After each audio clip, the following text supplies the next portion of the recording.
Hello, everyone. Welcome to the Metal Gladiator Podcast. Today I have a special guest with me. Yeah, that guy. I forgot his name too, so that's okay. Skyly.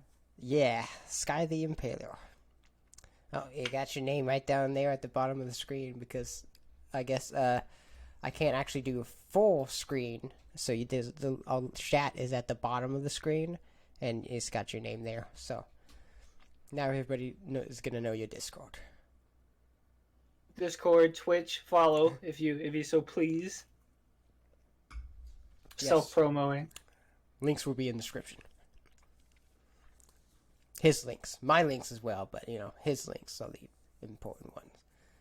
Also, I'm special. Okay, so.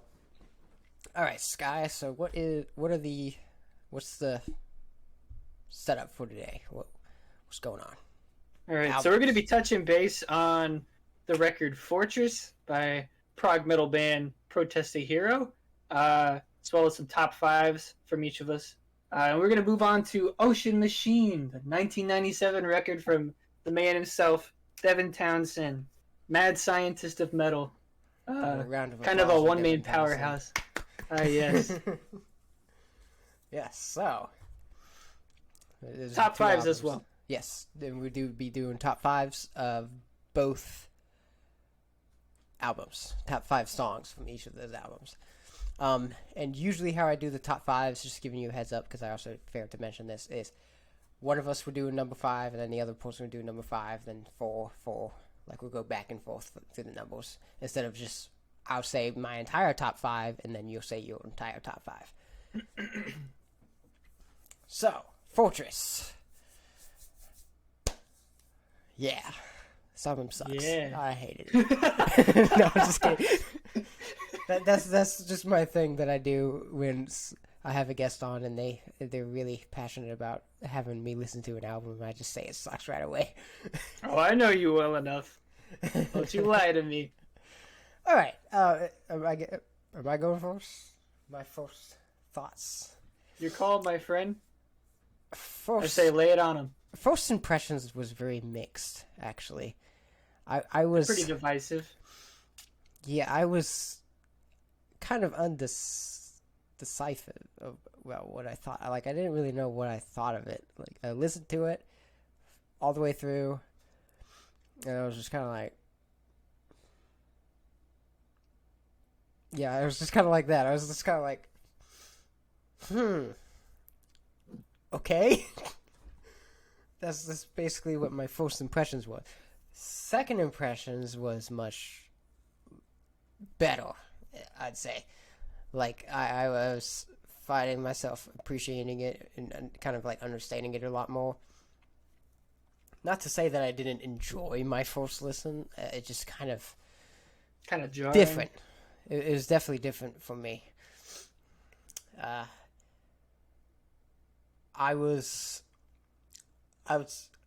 say the music, I was pretty openly like, oh, this is pretty good music. The thing that made me really like iffy about it was the vocalist, which I'm sure you probably saw that coming because you kind of warned me about his vocal style. Oh yeah, good old Rhodey Walker. Yeah. And honestly, after 3-4 listens, I'm still not entirely sure about his vocal style. I've at least listened to this album 4 to 5 times, and I still don't know how I feel about his vocals. Such is life with modern prog. They always have to release instrumentals.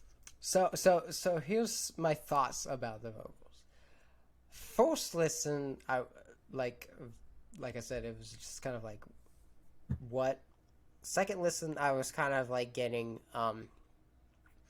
the Avenged Sevenfold vibes, where it's like the music's really good, and it just kind of starts getting ruined by this high-pitched squealing, and I'm just like, this is giving me Avenged Sevenfold vibes. I can see some A7 next influence. Especially Avenged Sevenfold's early stuff. Like, gosh, that was cringe. The vocals were cringe in their early. Not so much Yes. in the later. But probably around like third, fourth listen, I started appreciating some bits and pieces of it. There's still times that when I listen to certain songs and at certain times, it's just like, I'm not feeling that. And then like the way he does some other things. I think Blood Meat is one of the vocal performances that I like the most. Very strong opener. Yeah, very, very good. And probably like some of his like, I'm trying to think, what is it, Bone Marrow? Bone Marrow. Yeah, that he was like kind of like a quiet voice, and he just kind of like, oh no, is that Blood Meat? No, that is Blood Meat. I'm thinking of Blood Meat still. when he goes back and is like da da da da da da da or something, when he's kind of like vocally set. I like that. That's a cool cat. Yeah, the dynamics are pretty just emphasized. And then there was one song, I think it was like I can't even remember. It was like some weird thing, and then Throne, Sequoia Throne or something. Sequoia Throne. I was actually closer than I thought with the pronunciation. One of the only songs of the music video. I think he starts doing some growls in that song that I really, really did not like. It was just kind of cringy. I don't know. I mean, I'm not a growling expert, but I listen to a lot of death metal, so I don't know. I kind of cringe with the growls that he did in this album. I don't know. Like I said, I'm still kind of like in the middle. It's like a hit or miss with me, because like there are times that I'm listening to some of the songs, especially some of the songs that I really enjoyed and stuff, that I'm just like really digging his vocal performance and everything. And then I think there was one song that I listened to live. I can't remember the name of it. I think it might have been like Spoils or something. That's one of them, yeah. And then I was like, it was probably just that specific live performance, but it was just kind of got me like, gosh, this vocalist is terrible. I was like, I don't know. I listened to a couple of live stuff, and I was just like, ugh. But like, I don't know. It's really hit or miss, kind of like 50-50, kind of like a middle ground with his vocal performance. Sometimes I hate it. Sometimes it's all right, and sometimes I'm like, oh, this is pretty good. I like this. So, yeah, that was really the main problem that I had with the album, was just kind of like that hit or miss vocal style. Other than that, I really enjoyed the musicianship and everything. It was kind of took a little bit to kind of get into, because it is very chaotic from what I'm used to, especially comparing it to the other album that we're doing, Ocean Machine. Like, it's kind of more like, straightforward. Yeah, it's you've got riffs, like they bring back some riffs like Blood Meat. That intro riff comes back later, like during the bridge and stuff. Like it definitely, when you really listen to it, it does have structure and stuff, which I'm a big fan of. But like, I don't want my music to be too chaotic. And that's actually one thing I'll add with Protest as a whole. Like, just about their entire discography, you'll start a song and you'll be locked into one, like, I guess, feel, one atmosphere. If you were to just click on that song and skip straight to the end, you'd be like, am I sure I'm on the right track? Because a lot of the time, like with Blood Meat, like you said, it kind of is very structurally sound, I guess we'll say. But a lot of their work, the beginning and end, almost feel like two separate songs. Oh, yeah. Especially when you got that, like, classic piano, grand piano stuff, which I absolutely loved. That was something I was not expecting at the end of Bone Marrow, and it was like, whoa. Oh, that's right, Bone Marrow too. Yeah, they could be real theatrical. That's good. I like that. It really threw me off.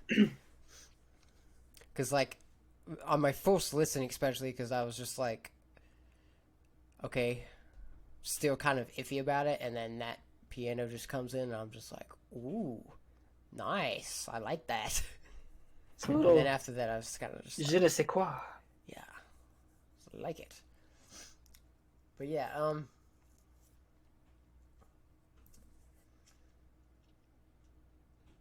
yeah, it was a pretty solid album. It took some getting used to. It was kind of one of those albums that grew on me. But I enjoyed it for what it was. Yeah. It's pretty good. Pretty solid. I don't want to go in too much detail because during the top 5, I'm definitely going to talk about those songs more in detail, so I don't want to break them down, yeah. Break down. I'm just kind of talking about the album right now.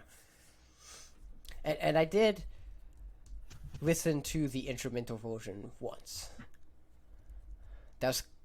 I gotta admit, because I really didn't like the vocals performance at the first, that was my second listen, was the instrumental. Honesty's so the best policy. That probably was good for me to start gaining a appreciation for the semi-chaotic music. And then I kind of like went back, gave the vocals another chance, and was kind of like more appreciative of it, I think. So, all around, some good stuff. Good recommendation. Good job. I try to come through. You know. So yeah, what are your thoughts on the album? Oh man, see, I'm biased. This is one of my favorite records of all time. And to circle back, I will say, completely understand. Because again, his vocal style is super divisive. Like, just about probably next to any Protest video click on, there's somebody complaining about it being whiny or grating. And for what it's worth, it took me a very long time to get into them. I had heard 2 songs, one from their first work, one from what at the time was their most recent. And I was kind of like, do I like this or no? And I didn't really come to enjoy Fortress start to finish probably until the past year or so. But it grew on me super fast. I think I just found it again, or it found me again at the right time in life to where it would click. But vocals aside, like from an instrumental standpoint, this album contains some of, to me, probably some of the top 3 guitar riffs and licks of like all time. Like there are just some moments that I'll be just doing anything, whatever, out of the house, at work, just going for a drive, and that just a riff or a lick or just selection, an excerpt from this album will play through my head. I'm like, that's it. I gotta listen to it. To me, it's classic, but I can definitely understand him sounding cringy. Yeah. I don't know. It's what I'll say is I'd almost call them. I don't want to be pretentious, like caviar. They're like an acquired taste. I think they take a very long time, a lot of listens to finally click. But when they do, it's like a smack in the face. So we definitely recommend playing it out some more here and there. And who knows, maybe you'll find a new band in general. He just a little bit of trivia. Their most recent record, he had to get vocal surgery done. So he's kind of like reconstructed his technique. And while he sounds the same, he sounds a lot more pronounced. So I would recommend you give that a listen. It's a lot more refined. Yeah. It's just not what you would expect from blowing your vocal cords, but he came back like twice as strong. That's crazy. Because I know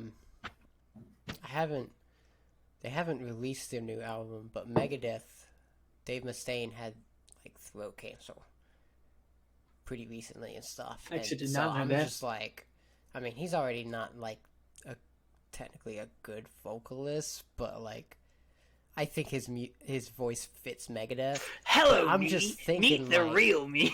Yeah, I'm just thinking like, how much is that gonna mess up his voice? Like, that's something I'm curious about. It just depends on how you handle it. I mean, David Draymond bounced back. Who else am I thinking of? Who else? Is that There's another vocalist. Yeah. Okay. He What did blew he out his have vocal going? cords.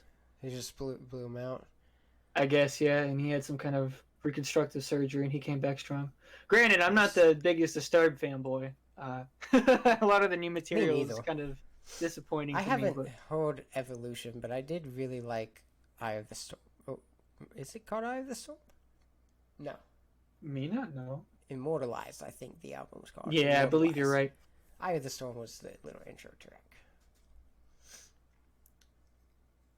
But yeah, long story short, definitely an album that grows on you with time. But I'm at the stage where, to me, it is one of the best works I've heard. Baby, where's it at? Where's it at? I can't angle it right. Baby. I wanted to get the Fortress album art done on me, and then I thought that'd be overkill. Probably very expensive. Well, yeah. Oh man, get that whole. Would you do it on the chest or the back? Oh man, torso. Okay. Chest is. Yeah. It better go below my belly button. It's got a woo. Nah, I'm not gonna do anything that extravagant. But just know that if I was a less rational individual, it'd be done by now. Yeah. Album has a special place in my heart. Yeah. Yeah. So yeah, I was pleasantly surprised, I'd say, with it. I think I it's definitely an album I would probably put in my collection for sure. Oh yeah. CD, you know, and that's a 2 thumbs up for me, really, because like there are some albums that I just won't even bother buying, even if I did kind of like it. I don't know. Well, if it's Maybe of not. any, I probably just buy it. I'm not buying anything I hate, but well, of course. you're I've made that you're mistake. not getting anything Katy Perry or Taylor Swift in my collection. Oh, why Nope. not? What do you mean, why not? Oh, why not? Those guys are metal connoisseurs. You know Yeah. what I mean? They're That's what they are. innovators. Yeah. Dude, you don't remember when Taylor did like drop D tuning? Oh, wow. Drop these 12-string acoustic. I'm sure that was impressive. Anyway. Here's Wonderball. Here's Wonderwall. I'm a DJ now. Doing Metal Gladiator Podcast. This isn't a podcast anymore. It's just a radio station. Yes, Doing you are DJs. now listening to. That's all I got. I didn't have a station name in mind. Yeah. Another thing that I just touched on the musicianship, but like I did really like some of the bass stuff. Oh It man, kind of stood out to me. He was like doing some slapping the bass, you know, slapping Slapping the bass. techniques here and there and stuff, and some things he just seemed to kind of like go a little bit away from the guitar, from what they were playing. Oh And yeah, I they think try it to was shine really- the spotlight for all Yeah, personnel involved. We'll say it was good. they do a good job. Drums were pretty awesome. Oh yeah, not to jump the gun, but if you just focus solely on the bass throughout Wretch. Yeah, it's great stuff. Any other thoughts on the album before we go into our top 5? Because I know we'll be talking. Not anything that won't make me fanboy for another 20 minutes. So let's get moving along. Okay, so top 5. This is still our top 5 songs from Fortress. So this is gonna be something. Hopefully, we'll talk a little bit more about, because we're actually talking about specific songs. Would you like to go first? What is your number 5? I think if I had to pick, I would land "Goddess Bound" on my number 5 spot. Goddess Bound. Just tough. It's one of the songs I go back to the most, so I feel guilty putting it at my 5 spot. But I think in my whole hierarchy of tracks that I replay, which is kind of the whole album, that's one of the ones I go to the least. That sounds redundant, contradictory, but it, to me, while it's fantastically written, it's not the typical pacing I'm looking for. But when it is, it is. Yeah. Yeah, that's a very good one. jarring. Yeah, super jarring and energetic from the start. Sheer adrenaline, and the way that they kind of sailed out on the outro there, it's just very intense.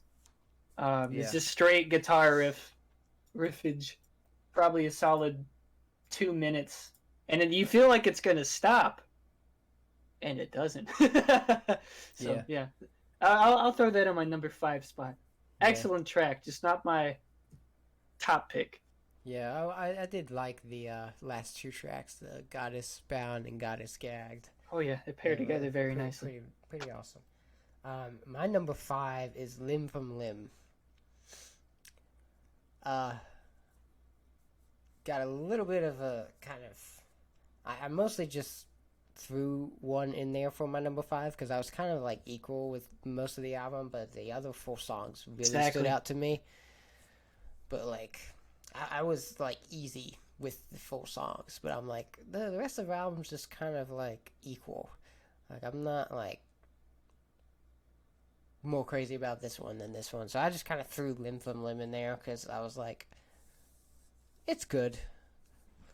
And so, honestly, probably next listen I'd probably change my number 5, but it's tricky. Song. Excellent. Now, I definitely want to make it clear to everybody, I definitely don't like this album as much as Skylar. But, you know, it's still a really good album. But after the top 5, which I just noticed, because I usually do a number 1 through 10 for the rating, but we'll do that after our top 5s, because it's still on the same album. So we'll do the overall album rating after top 5. So number 4. All right, for my number 4, I'm gonna come through with Palms Red. A song that very much grew on me with time. I heard this song for the first time, I reckon I must have been in 9th or 10th grade. And at the time, I didn't really enjoy it for what it was as a whole. I came back to it for that opening riff. Just that it starts out, it builds up, and then it just smacks you with the super triumphant, and very anthemic, just running up and down arpeggios. And it's glorious. Like, that's the best way I can describe it. You feel like I'm ready for battle, you know? But as the years went on, I came to appreciate the rest of the track as a whole. It takes you in a lot of different directions. I will say, I think I might pin that as, at least at the beginning, one of his weaker vocal performances on the album. But at about the halfway point, he just like brings everything he's got, and it really just it brings it all home, makes it all come together. And not to mention the outro, which is, I guess, debatably an outro, because my understanding is that upon initial release, just a bit of trivia, it's actually supposed to act as an intro for Limb from Limb. And they just divvied it up differently and slapped it on the end of Palms Red. But that outro is one of the most engaging moments in the album, in my personal opinion. Very much, I'd almost say immersive in a sense. You feel, again, like you're ready for battle, like you are charging. So yeah. Yeah, I do like how albums do that, where it's kind of like the outro of one song is kind of like the intro to another. I really like that. Like, I can't describe how much, like, no word can describe how much I actually love that.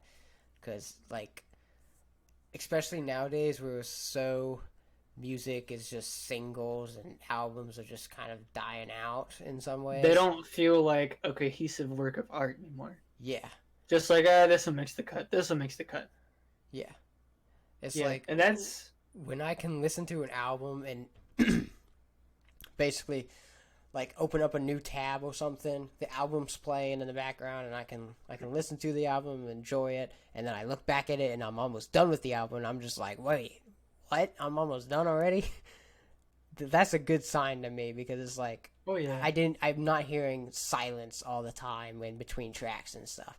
Not that it's bad. It's not like it's not like every album that doesn't have that is just garbage. Not at all. But it's a preference for sure. Yeah, it's like I feel like It's I'm very listening to how the musicians intended for it to be listened. precisely. Yeah. It's to me just much more engaging. And to add on to that, where it feels like it's going by quickly, this album is one of the only. Obviously, I've listened to a couple of albums that are like that, the way they flow and the way they're structured as a whole. But the album, to put into perspective,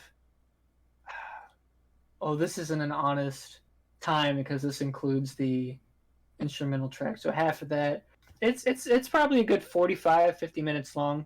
But anytime if I want to go for a drive and I listen to this album start to finish, I get so just immersed in the musicality and the composition of it that sometimes, despite knowing these songs like the back of my hand, I forget that I changed tracks. It really does just feel like one continual work.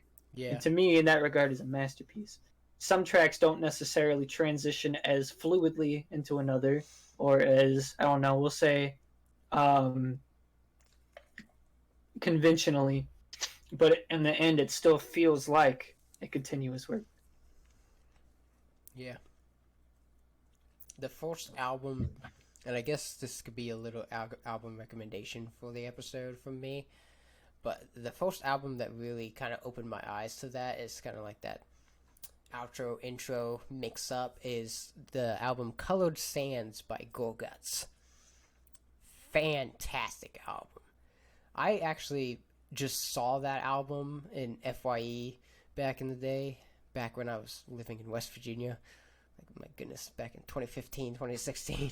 The good old days. Yeah, I just saw the album artwork, and I was just like, that looks cool. I'm going to get it. I didn't know anything about the band, so I just picked it up and bought it, and then it was like, this is awesome. It's crazy how you're introduced to some bands, because sometimes I'm just like, I look at it, or I look at a thumbnail or something, and it's like, I'm going to check that out. I don't know anything about it. I'm just going completely blind. Those are some of the best experiences. I know what you mean. I did the same thing with when Meshuggah released. I can't even think. The Violent Sleep of Reason. I was just like you, just a feeble boy walking through an FYE store and saw it, and I was like, I like a couple Meshuggah songs, and picked it up. And I'd say it was worth my while. Yeah. Sometimes music just finds you. Yeah. Because I know, like, if you're on YouTube, just look at, especially if you do, like, full albums, those videos with the full albums, you look down in the recommendations, and you see a bunch of stuff you don't recognize. Like, that's the good stuff. Like, you check some of those out. I always, whenever I'm, like, listening to any kind of genre, like death, thrash, or anything, I listen to an album that I know, and I see something on the side that gains my interest, I'm clicking on it. Because I could be introduced to a new awesome band. Alright, so my number 4 is Bone Marrow. You're liking all the songs I like. I'm here for this so far. Yeah, this was the third track on the album. Definitely left an impression. The intro was like weird at first. It was like kind of threw me off. It was just like that weird, like, I don't know what it is. But yeah, I liked it. I liked the album. I liked the song. And this was the song that kind of threw me off with the outro, that piano, that glorious piano. But awesome song. Really appreciated it. In some ways, I think, especially with my first listen, that was the song that kind of brought me a little bit more leaning towards this is good music here. You know, it's kind of like started to gain my interest a little more. Not saying that I absolutely hated, you know, the other two songs first listen, but, you know, this was a song that kind of like reeled you in, drawing me in, you know. So, good song.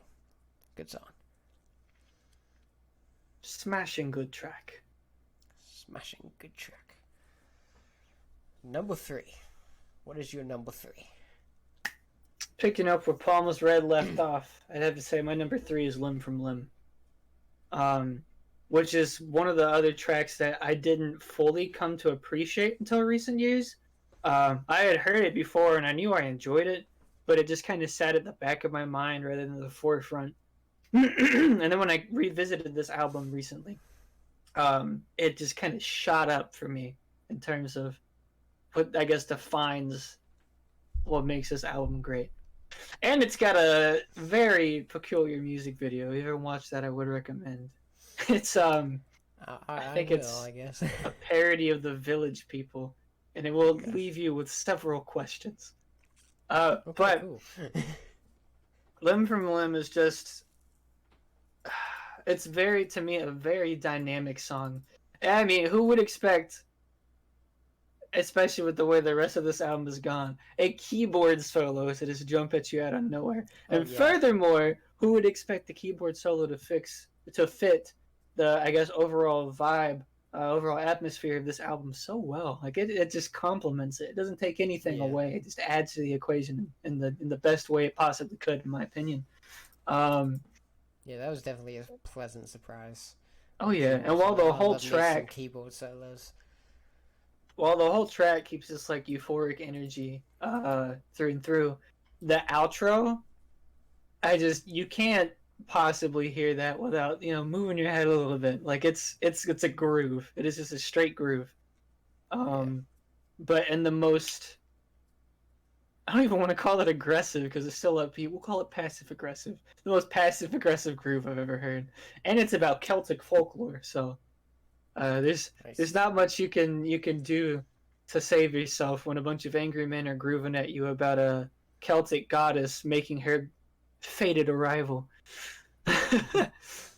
Yeah, I remember you talking about like the lyric theme of the album, but I haven't really dove too much into it. It's to a degree, it's a little difficult to pinpoint what cultures and what mythologies each track is touching base on, unless you really read into it. But it's pretty varied. Start to finish, it's about either ancient religious beliefs and mythology, or their belief in aliens and mythological warfare and all kinds of crazy stuff. Yeah. But yeah, it's a good one. You got a number 3 up your sleeve? I do. Wretch. This was so when Skylar introduced me to it, basically like saying, hey, this is going to be the album that we going to review on the show. He was like, okay, I want you to get a little taste. He said, go to Wretch, take it to 2 minutes and 56 seconds or something like that. Something like that. And then show me the lick until they start singing again. And that was enough to get me interested. And after hearing the whole song, it's one of my favorite songs on the album, number 3. Definitely has one of the best bridges. Like, I love that the lick, but like the build up to the lick is really good. Like that rhythm is just so like so. It's one of those riffs that's like so non-metal, but it is at the same time. And that's what I love about metal bands, is they can make these amazing groovy like riffs and sections, and it just at first it's like, this doesn't sound metal, but then it's like, oh, this is so metal. I don't know what it is. Like that's the best I can explain it. It's like it's like a groove section of like Black Sabbath or something, when it's like, this isn't dark or anything. It's just groove. It was just being like funky and stuff. So it's weird. It's weird to explain it. I don't know. I've never really explained it that way, of like it being like not metal, but it still is. I don't know. Am I making sense? No, I think that actually that I wouldn't have thought of that, but now that you point it out in that way, that I think you kind of hit the nail on the Okay. head. I kind of feel like sometimes I'm just kind of like start rambling, and then I'm like, is this even making sense? Because it made sense in my head, and now that I'm saying it, it's just like, oh gosh, this is a disaster.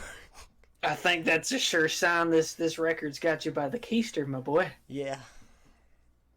I always have those moments of when I'm just like, it sounded better in my head, and now I'm just sounding dumb. To me, that makes it sound better by default in that it sounds worse because it shows that it's like it's making you think. Yeah, but that was just awesome. Such a great build up to a lick. Oh And yeah, just the song in general is just really good. I can't hear that part without getting excited because I'm like, oh, it's coming, it's coming. Oh yeah. It's like a gallop. And that's honestly one small nitpick that I have against this album is a lot of these really cool riffs and stuff just are so short, and I'm upset about it. I know, like, it leaves you just going back and replaying that one section. Yeah, because it's like, oh my goodness, I would have loved to see this get explored. And like, one of the things I love about prog music is like you get this cool riff, and then it kind of like gets built upon by adding something else to it or all this other stuff. And Protest the Hero with this album didn't really do that, and I was kind of disappointed with that, but I still really like the album. Just about any concept that gets presented to you in this album comes and goes faster than you can say Sequoia Throne, so yeah. It really zooms by. But in a sense, that's also what I appreciate about it. I think that almost gives it more replay value. It leaves you going back to hear that section or sections again and again. Yeah. So yeah, that Wretch number 3. So number 2. Wretch. Awesome. Yeah, that is. I mean, if you couldn't already tell, I'm out here practically fangirling. That is one of my favorite tracks, not just from the album, but that they've made, honestly. For the same reasons you were building on. It's that whole section, that build up, that riff. But there's actually another section in that track that stood out to me shockingly for a longer time. Because when I listened to it initially, way back when, there's this one section that stood out to me. Actually, not long before that whole segment we just spent some time discussing. It's just kind of like a yeah. So whole part, I had that as like my alarm clock for years. It was like that'll get me out of bed. Yeah. That's but then it wasn't. Yeah, it wasn't until I revisited it that I really paid the right amount of attention to that lick at the end. And to anybody wondering why we're gushing about this lick so much, listen to it. Like the man said, Wretch, 2 minutes 50 seconds ish, give or take. Just write it out. It is genuinely one of the most transcendental things I've heard in a metal song. Like that is, it's beautiful. And then again, just like in Bone Marrow, never mind, I'm a dirty liar. It spoils it has a piano outro. So listen, spoils. There. But no, Wretch. Excellent track. I don't think I need to build on it too much more because we just finished doing that a second ago. One other thing I want to add is the rhythm during that build up to the lick is just kind of like shug shug, and then one guitar goes into the and then the other guitar goes into it afterwards. So I like and it's like almost a dissonant harmony throughout too. It's like not quite, but the next best thing. Like the second guitar, the rhythm guitar that comes in over the already existing rhythm guitar, just such an interesting choice as far as harmonizing that riff goes. Because the first guitar that comes in stays just chugging out this one note, and the second one comes in and it's like all over the place. It's like, whoa! It just really, I don't want to say it adds a new perspective to it, but kind of does. Oh, Forgot I actually had a bit of trivia saved up for this song too. There's a point in the Okay. track where they kind of take a break, like it just kind of silence, with a few syncopated like guitar and drum here and there, just like doom, doom. In the original recording, um, you can't find it on the streamed version, sadly. I think it was actually only included maybe in the Canadian release of the album, maybe European. There was a cat in the studio that meowed perfectly between the beats, and they kept it Oh in the wow, recording. So if you look it that's up awesome. on YouTube, you can hear a cat. They just decided to keep in the initial release, and it funnily enough adds to it. I think That's to the awesome. chaotic feel of it. Yeah, A little it's bit kind of of a like little one of bit those of quiz for the day. unintentional things that you just have to keep, like Yeah, we're improvised just like, why moments not? from actors in movies. You know, Oh yeah, kind of I makes you like sad that. that they removed it from the. I guess you'll call it the final Yeah. product. What the heck? I gotta get my hands on the. Just a little. I If might you have look it to up get on two YouTube, copies of this album. I might have oh to get yeah, the regular copy and then maybe that European or Canadian import, whichever one is oh on. yeah, look it up on YouTube. Literally, just like Yeah. the first video that comes up, it's from forever ago. Top set of like 480p. Should have it. Yeah. So my number two is the dissentience. The Dissensions. Decisions. Okay. I knew I was gonna butcher that. I don't even freaking know what that word is Might anyway, so even be butchering some blood meat while you're at it. heard. Okay. Carry on. Yeah, this song, second song on the album, really, really love that intro riff. That was like, that was my kind of already chaotic riff that I've like, where it has structural, but you don't know what the structure is right off, and it just kind of like, then it builds back to it and stuff, and it's like, oh, I really like that intro riff. That's one riff that I always keep going back to with this album, Oh yeah. and just the song in general is just really really good. One of the only metal riffs I've learned on saxophone. Shameless self promotion. Cool. I didn't even know you played saxophone. I haven't in a long time. Cool. Yeah. But yeah, it was really really good track. I really liked how during that intro riff, which is the best part of the song, anyway for me, it it does the first part and then it kind of has like that other part to it, and then it goes back to the first part. When it goes back to the first part for the first time, like that first like 2-3 seconds of the song, when it goes back to it, the drum beat is different from when it was first on there, and then it kind of like changes back. I like that. I like small details like that where it's like it almost changes the vibe for the start, and that's when it kind of like gives the impression of like, oh, this isn't the same riff, but it actually is. This drum beat is a little bit faster, and then it goes back to the normal drum beat that you were hearing before. I don't know. I love small details like that. It gets me Gotta love excited. motifs. Yeah.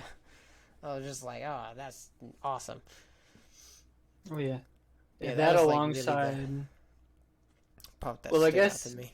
these are some of the first tracks, but the Dissensions alongside Blood Meat and Sequoia Throne were kind of part of my introduction to the band. So the Dissensions in particular definitely stuck out to me for a very long time.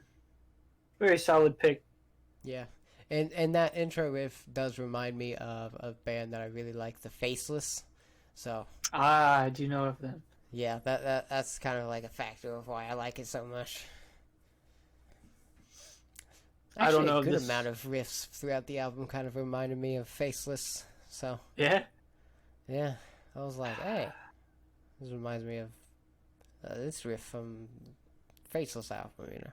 I can't think of which tracks of theirs I've heard, but I do know that I quite enjoy their bassist. I believe it's them, Evan Brewer. He does a I lot of didn't solo know. work that I actually quite enjoy. Okay. Another thing about the Dissensions, though, is not even like a minute in. It's not really a breakdown. You know the section I'm talking about? It kind of slows down. It's just Yeah. chugs, and Rhodey is just doing these lows. Well, that's not his forte. I feel he makes it work there. And it's just very almost theatrical in the way he brings the cleans back. Yeah. I will say that was one of the basically the only time when he does the lows, like guttural almost and stuff. That was like, okay, I don't mind that. So I will say sometimes it does almost come out as very maybe flimmy yeah, or just weirdly enunciated. But he definitely made them work best on that track, I think. for sure. Good track. So that's my number 2. And now in true We're going Kids on to Next number Door 1. fashion, number 1. Bone Marrow. Okay. Again, I am a broken record. One of the, we'll say, many tracks that didn't grow on me until later in life. To me, so as I've kind of, I guess, iterated on before, the album start to finish is like a journey in a way. And their songs always do, in my opinion, sound different at the end than when they start, like I've also said. But Bone Marrow is like the entire journey of the album to me if it was compressed into one track. Like that song feels like a journey. You listen to that, you're not wearing headphones, you're on horseback. You're playing Breath of the Wild. Like it goes in so many different directions, so many twists and turns. And it's just there's so many sections that I can describe as nothing more than they just sound big. The ending of it, again, not including the piano, that's beautiful in itself, but leading up to that, very triumphant, very anthemic, as I said of another track, and it just feels good. It feels right.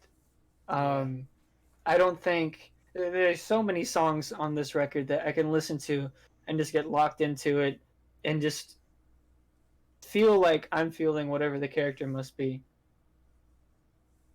This song more than anything else. It's in its own league. Much love. Great song. Yeah, that was my number 4. So definitely a good one. Had you asked me forever ago, my number 1 probably would have been like The Dissensions or Blood Meat. Yeah. But your boy's grown up. What were you gonna say? It's a good sign when both people on the podcast are putting the same kind of songs, no matter where they're placed in their top 5s or something. That's always a good sign, I think. Oh yeah. But yeah, really good song. There's really only 2 tracks we didn't really. Well, no. I guess there's a good 3 that we didn't have in common. Yeah, because I've got. Because you have Limb from Limb on yours, and Wretch. I had. Right. I think. What did you have? The Dissension, Sequoia Throne. No, I didn't have Sequoia Throne. I had Bone Marrow. Oh, we were just talking about the strange pronunciation. Bone Marrow, Wretch, and Dissension. And then my number 1. Drum roll.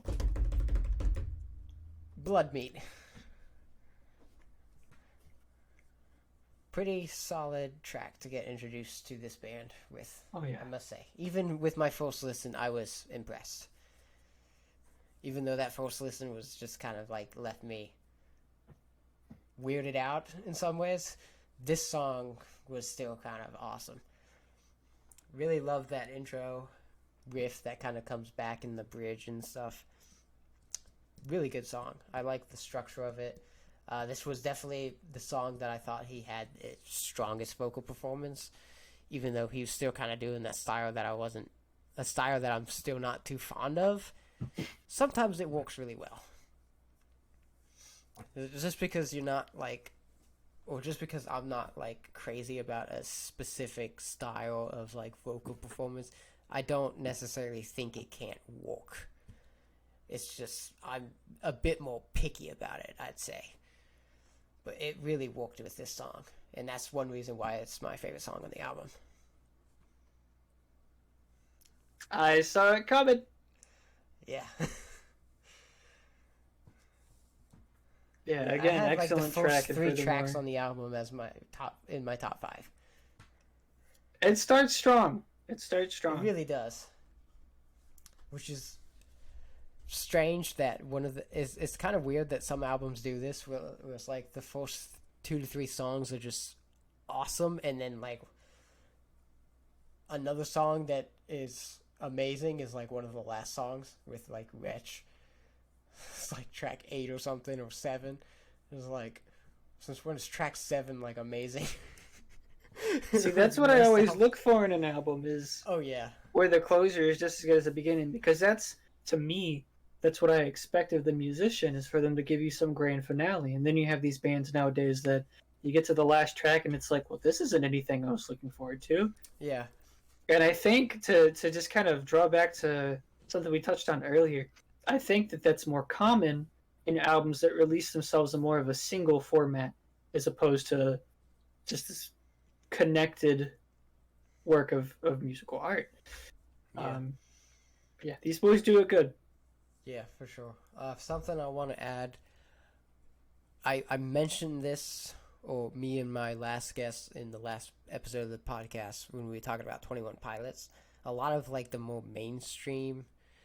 Well, I kind of sound like an elitist when I say mainstream, but... Well, no, because it's a thing. Yeah, like a lot of... It's somewhat in metal, too, I will say. But, like, a lot of closing tracks, like 3 to 4 last songs on albums, just tend to be slow or weak. Not necessarily weak, but just slow sometimes. Sometimes that could be a good thing.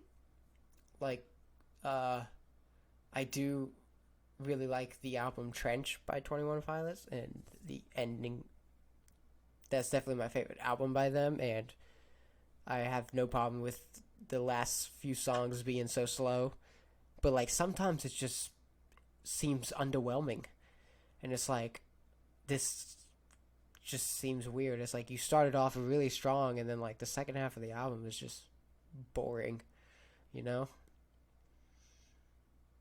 I know exactly what you mean. And that's like it tends to happen when, more so when you see like 14 tracks on albums and stuff, and it's like, if it's gonna slow down that much, maybe you shouldn't have put those songs at the end, because then it just kind of starts to feel like filler, and it's like, ugh.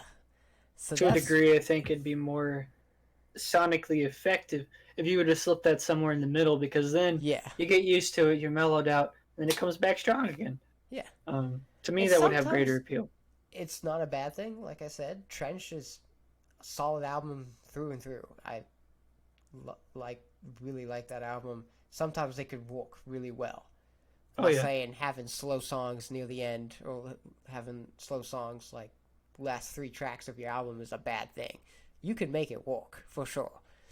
Sometimes, most of the time, it just seems underwhelming, and you just kind of like, it's like you start off really, really strong, and it's just like goes downhill. And as a whole, that's not a good sign for an album. I never take that as a good sign for an album, especially when it doesn't fit very well. If you find yourself being bored with those last few tracks, instead of like whether if it's a slow track or not, if you're feeling bored with it, it's not a perfect album or a great album. Still could be a good album, but you know, good albums always have a few not so great tracks on them. But yeah, so that was our top 5s on that album, Fortress. Any other thoughts on this album? Any closing thoughts before we move on? I think I pretty much covered everything. You got any honorable mentions in mind? Not really. Really? Honestly, I'd just say the rest of the album, because like I said, with Limb from Limb, I just kind of picked that out of just having to fill this number 5 spot. Like, Well, we're on still, the same page. Yeah, I That's still why I really asked you like first. Yeah, I still really like the album, but it's just like, I don't know. Most of the songs don't really stand out to me as much as those 4. So it's like, So what would you rate this album? Oh man, I'm biased.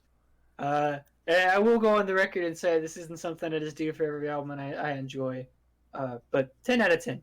For me, it is a 10 out of 10. I adored this album. I have gone several months with that being a solid like 90% of my rotation and never necessarily tired of it. Driving to work, blast it all the way. Working, blast it all the way. Sitting at home with a thumb up my rear, blasting all the way. So to me it's like I'd almost judge it as their magnum opus. Gotcha. So 10 here, 10 across the board.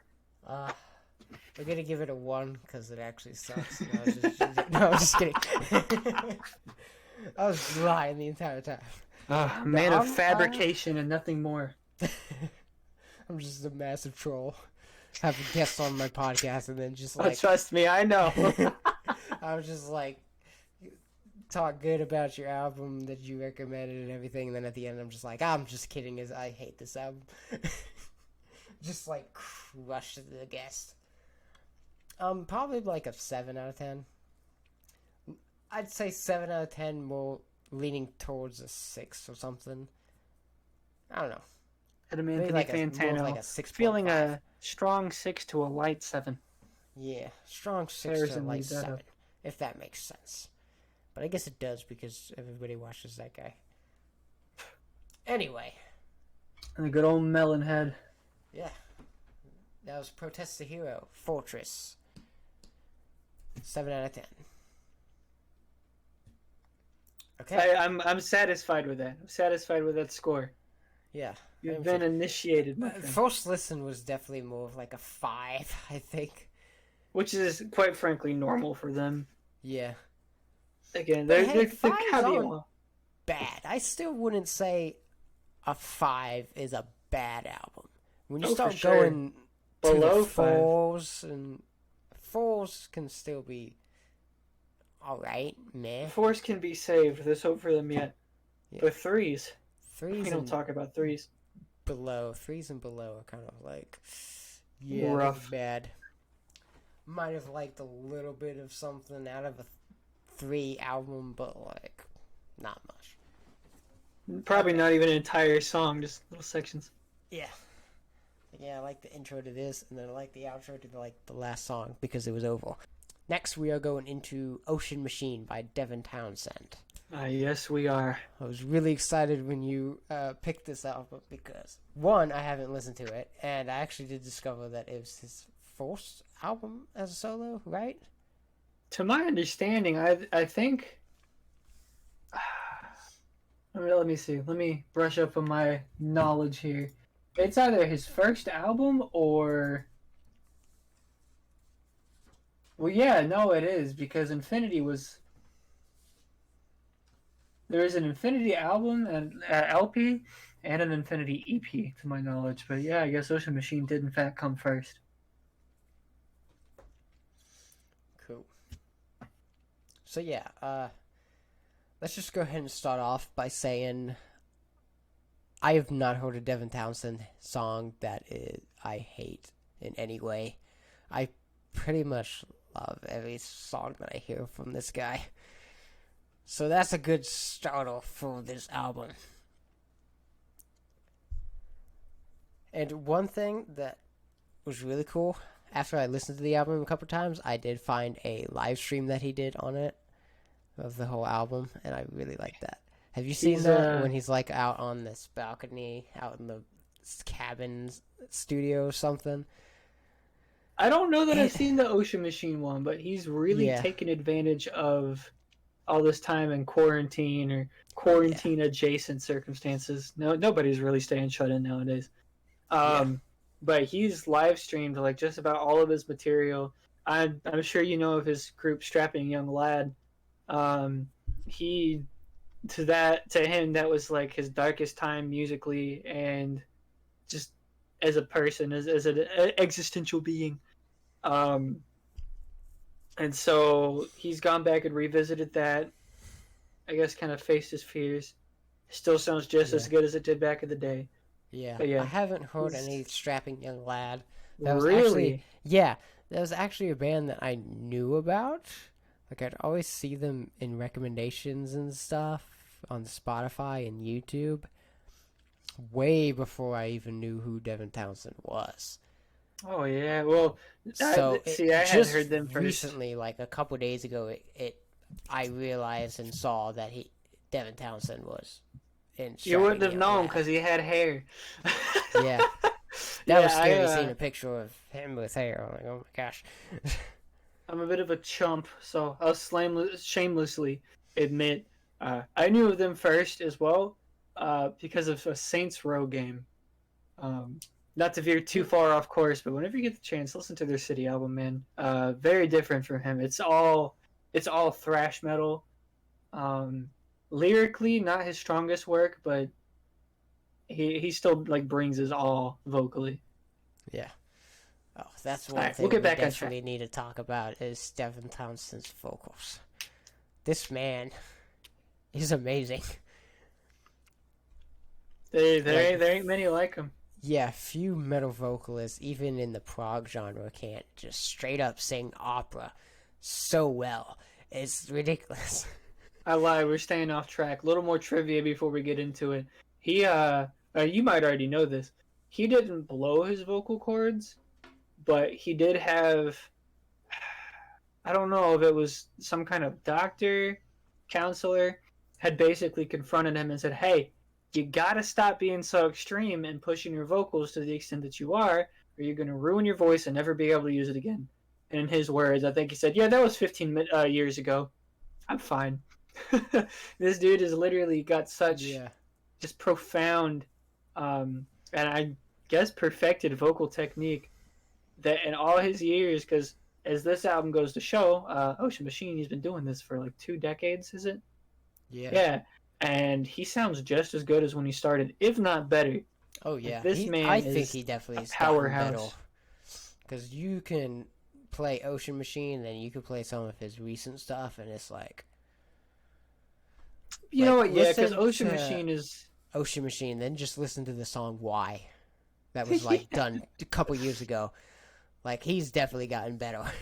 Yeah, you know what? You're right. Because back then he had more of like a raw sound, and now Yeah. he's more refined. And I'd almost say more methodical. I think he's honed in on his technique. Yeah, it's funny that you mentioned that because it reminded me of, you know how there's like this new trend with reaction videos of like these experts reacting The vocal coaches. Yeah, vocal coaches reacting to all this. I saw one of a vocal coach reacting to King Diamond. I don't know if you're familiar with King Diamond, but like A little bit. can go Pretty up very there. low and then Oh, very, yeah. very high. Ah! And the vocal coach was like, yeah, he's probably going to do this for like a couple of years. There's no way he's doing this forever. And he's been around for like 30 plus years now. Oh, yeah. And it's like, he's just as good as he used to be, really. Like, he did come out with a new album a year or so ago or something, pretty recently.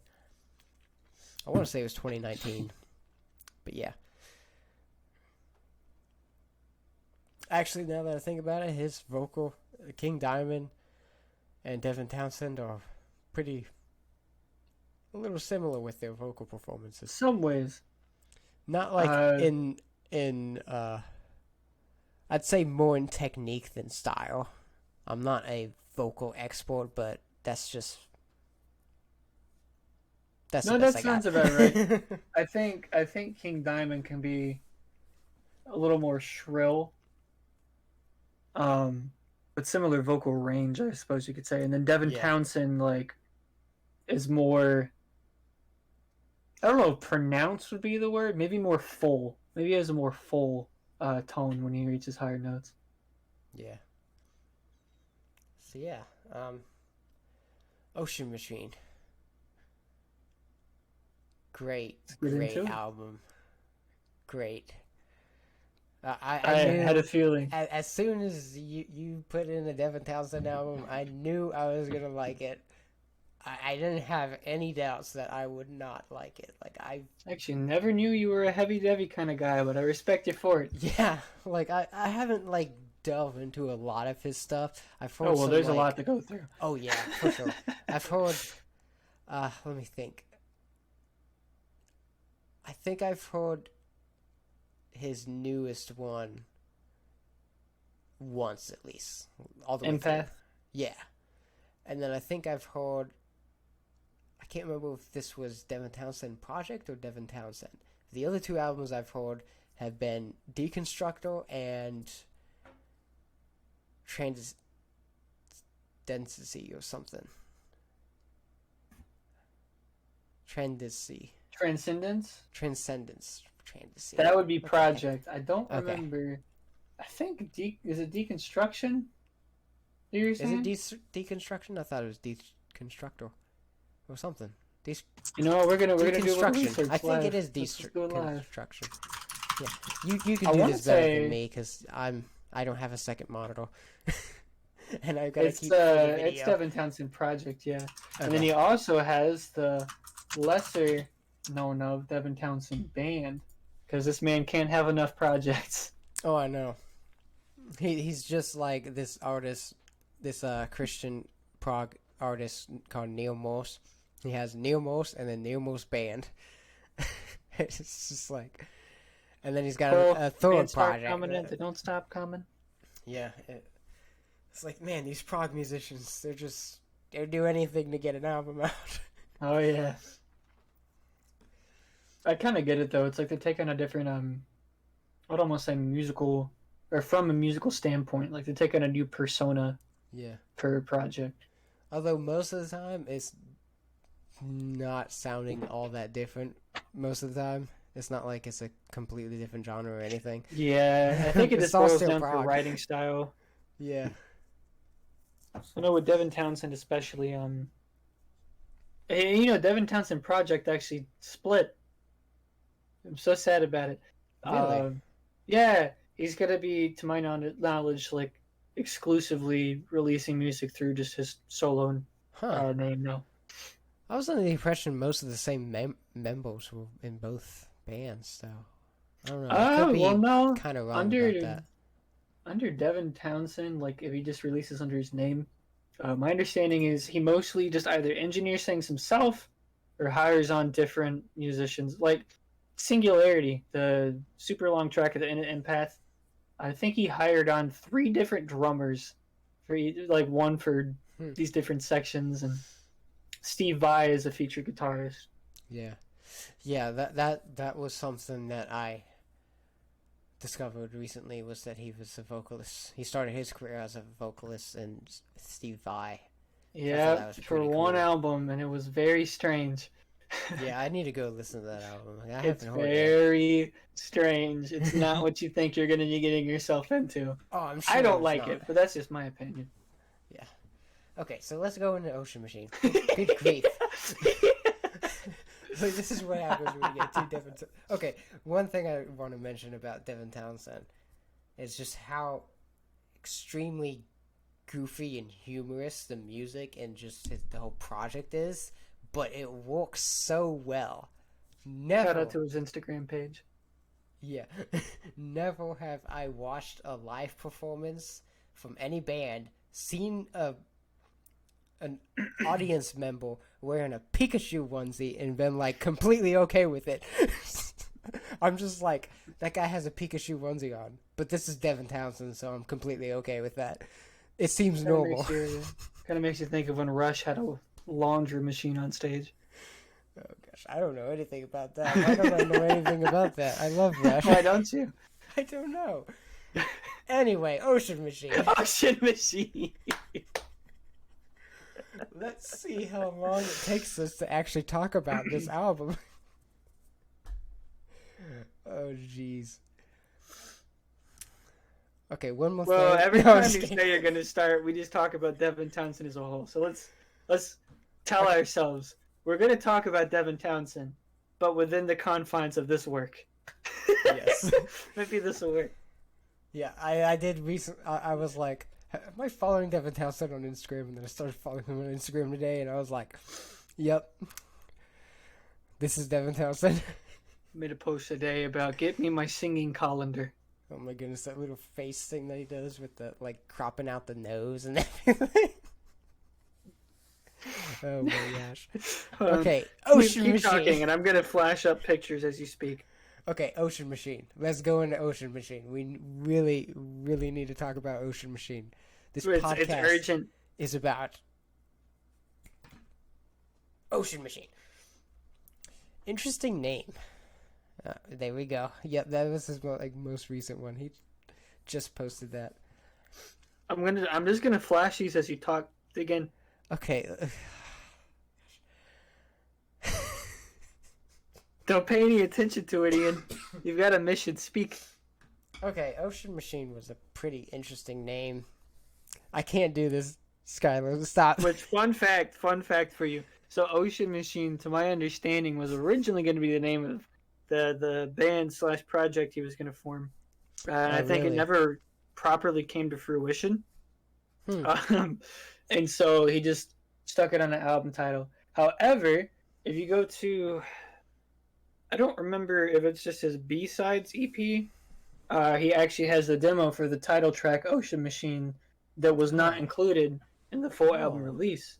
And you could tell that it belonged on there because the music style is pretty on par. Okay, that's enough. This is really Instagram diving with Devin Townsend. Yeah, it's actually really difficult for me to continue speaking with a straight face and tone of voice. Yeah, we're not gonna do this. We're not Okay. professional actors. We ain't doing that. I understand. Here, I just got one more to offer. I had Okay, to seal the one deal. more. Keep no, you One can more. carry on though. Carry on. Yeah, that's interesting. Cause That's a catch to know. I really like that title, Ocean Machine. So I was kind of a little disappointed that it wasn't actually a title track on the album. So I'm gonna have to go check that out. I really want to check that out. Yeah, there you go. You get your fix. Yeah. So is that the pure reason why they didn't have the title track? Is just because it wasn't the band name? Or... So my understanding is actually that, and I should add, I mean, I think I said this, but on the B-Sides album, it's not the finished product. It's only the demo of Ocean Machines, the song itself. Because my understanding is the masters for that got lost. Like he was able, I think he got kicked out of the studio he was working in or something like that. I could be completely wrong. If someone looks it up, you'll be able to find it. Yeah. My recollection is he got ejected prematurely from the studio, and he snuck in and downloaded all of the masters to his USB. And either Ocean Machines got deleted on accident or the file was corrupt, but he wasn't able to retrieve the finished product. But he did still have the demo on hand, which he uploaded to the other EP. Okay. See, Very tragic. That's interesting because, like, I would be totally fine if Devin Townsend's whole career was just called Ocean Machine. Like, it's just a nice title, really. It's got a nice ring to it, and I would actually argue that the album cover could not have possibly paired more nicely. Oh yeah, I really like the album cover. Really cool. The first song, Seventh Wave, is really, really good. But this album, so good. Okay, let me see, because I don't want to talk too much about some of the songs I'm going to go into later with the top 5. And I also have 2 honorable mentions with this album. So I'm technically going to be talking about like 7 songs. I'm not far behind you. Most Don't worry. of the album. I've already got some in mind myself. Yeah.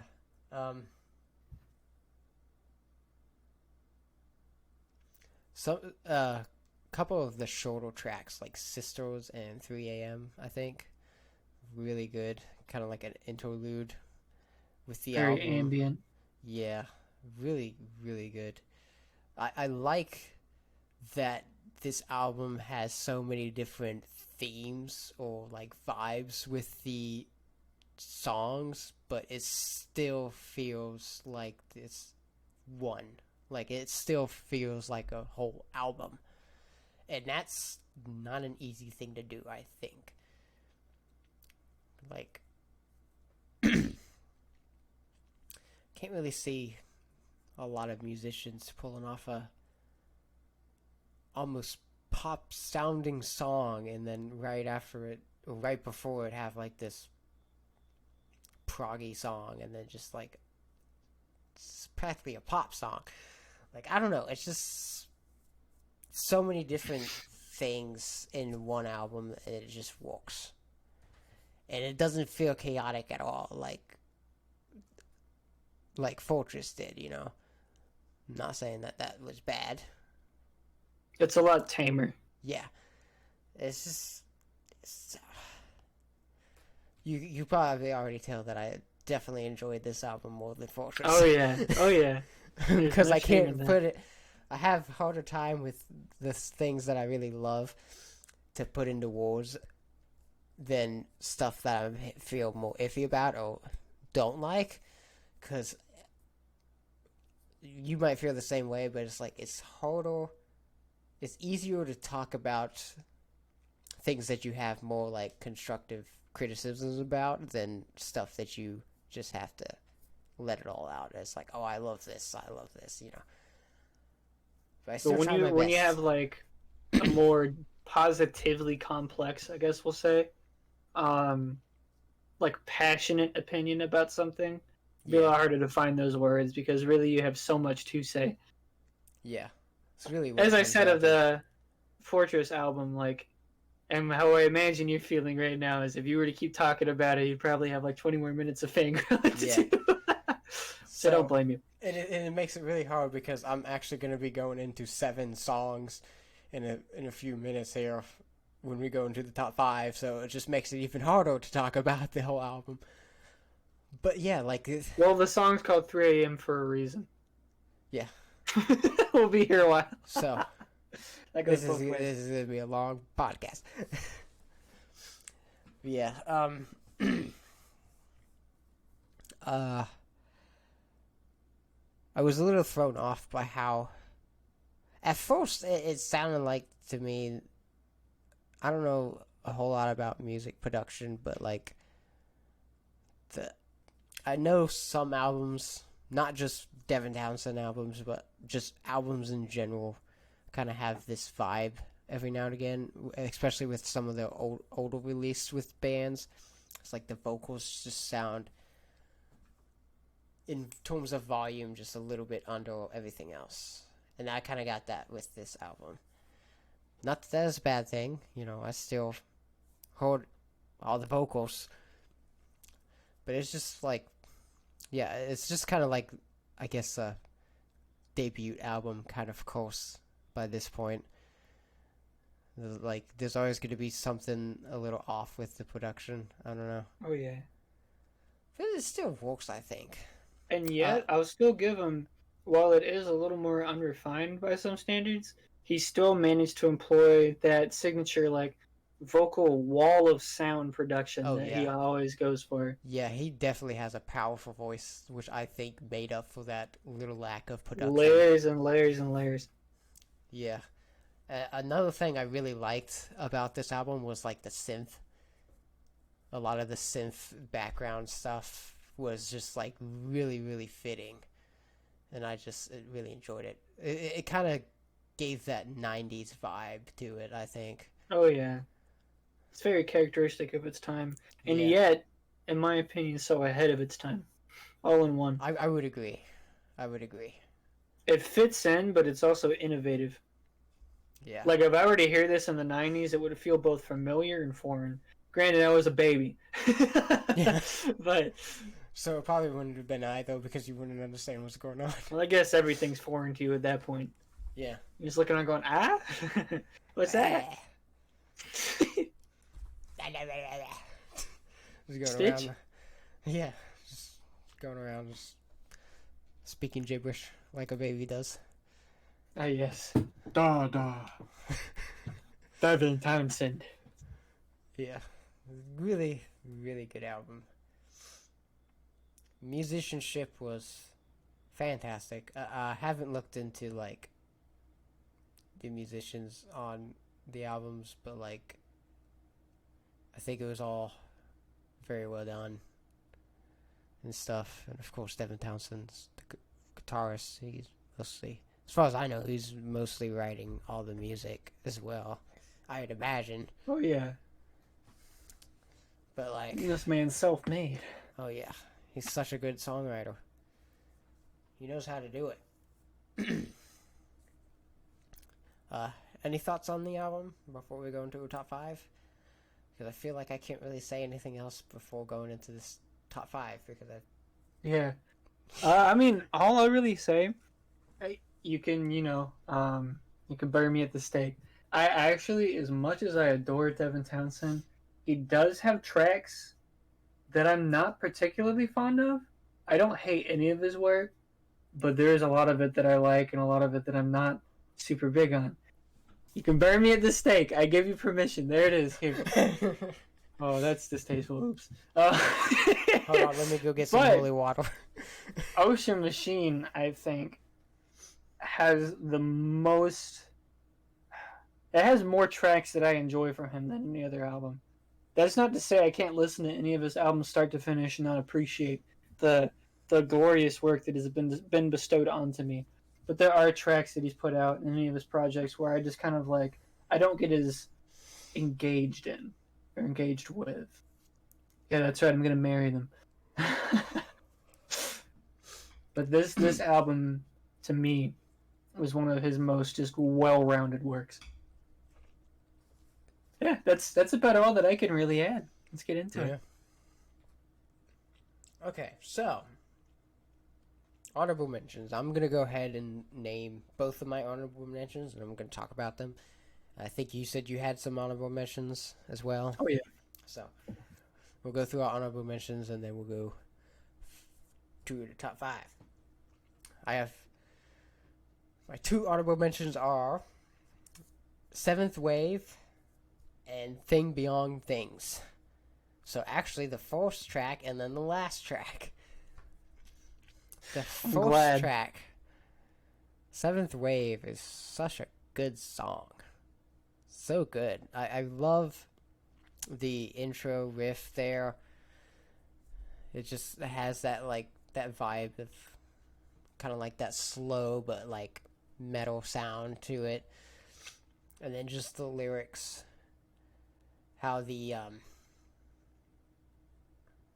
it's almost like one of those songs that sound like it has 2 choruses, where it's like the verse is, it's like, yeah, that's obviously the verse when he's saying like running away and stuff, and then the thing after it, and then after that it's like it's almost like there's 2 different choruses. I kind of understand that you can technically consider the first one to be a pre-chorus, but it still has the same impact as a chorus. So that's why I say there's almost like 2 choruses, because they both have the same kind of impact for me. So really, really good song. Great opening. Couldn't open the album off with anything better than that. Agreed. Even though I have 5 songs that I like more than it, but It's those still, 5 I songs think, could not open up the album the way that this song did. right. Like if you were to start it off with something like Life, it would just feel like, wait, I skipped a few steps. Yeah. Even if Yeah. that was the intended first track. Was it? No. Oh, okay. But I'm saying hypothetically. Let me Yeah. get my Ben Shapiro on. Hypothetically. If Life was the first track of Ocean Machine, the record by Devin Townsend, released in 1997. Okay, and then Thing Beyond Things was just like a great closing track. Okay, before you go any further, did you heed my warning about the jump scare? Yes and no, because I kind of wanted to hear it. It didn't necessarily get me because I was warned about it, but like, right. if I wasn't warned about it, it probably would have, I've tried falling asleep to that song enough times to have finally learned my lesson. They're drifting up. It's so beautiful, and all of a sudden, it's like, Yeah, oh god, I'm up, that's I'm up. just hilarious. That's so Devin Townsend too. It's like this beautiful. It's like we were talking about slow outro tracks. Like this is where it's done perfectly. I think. Oh yeah. It's so beautiful. It's just definitely not.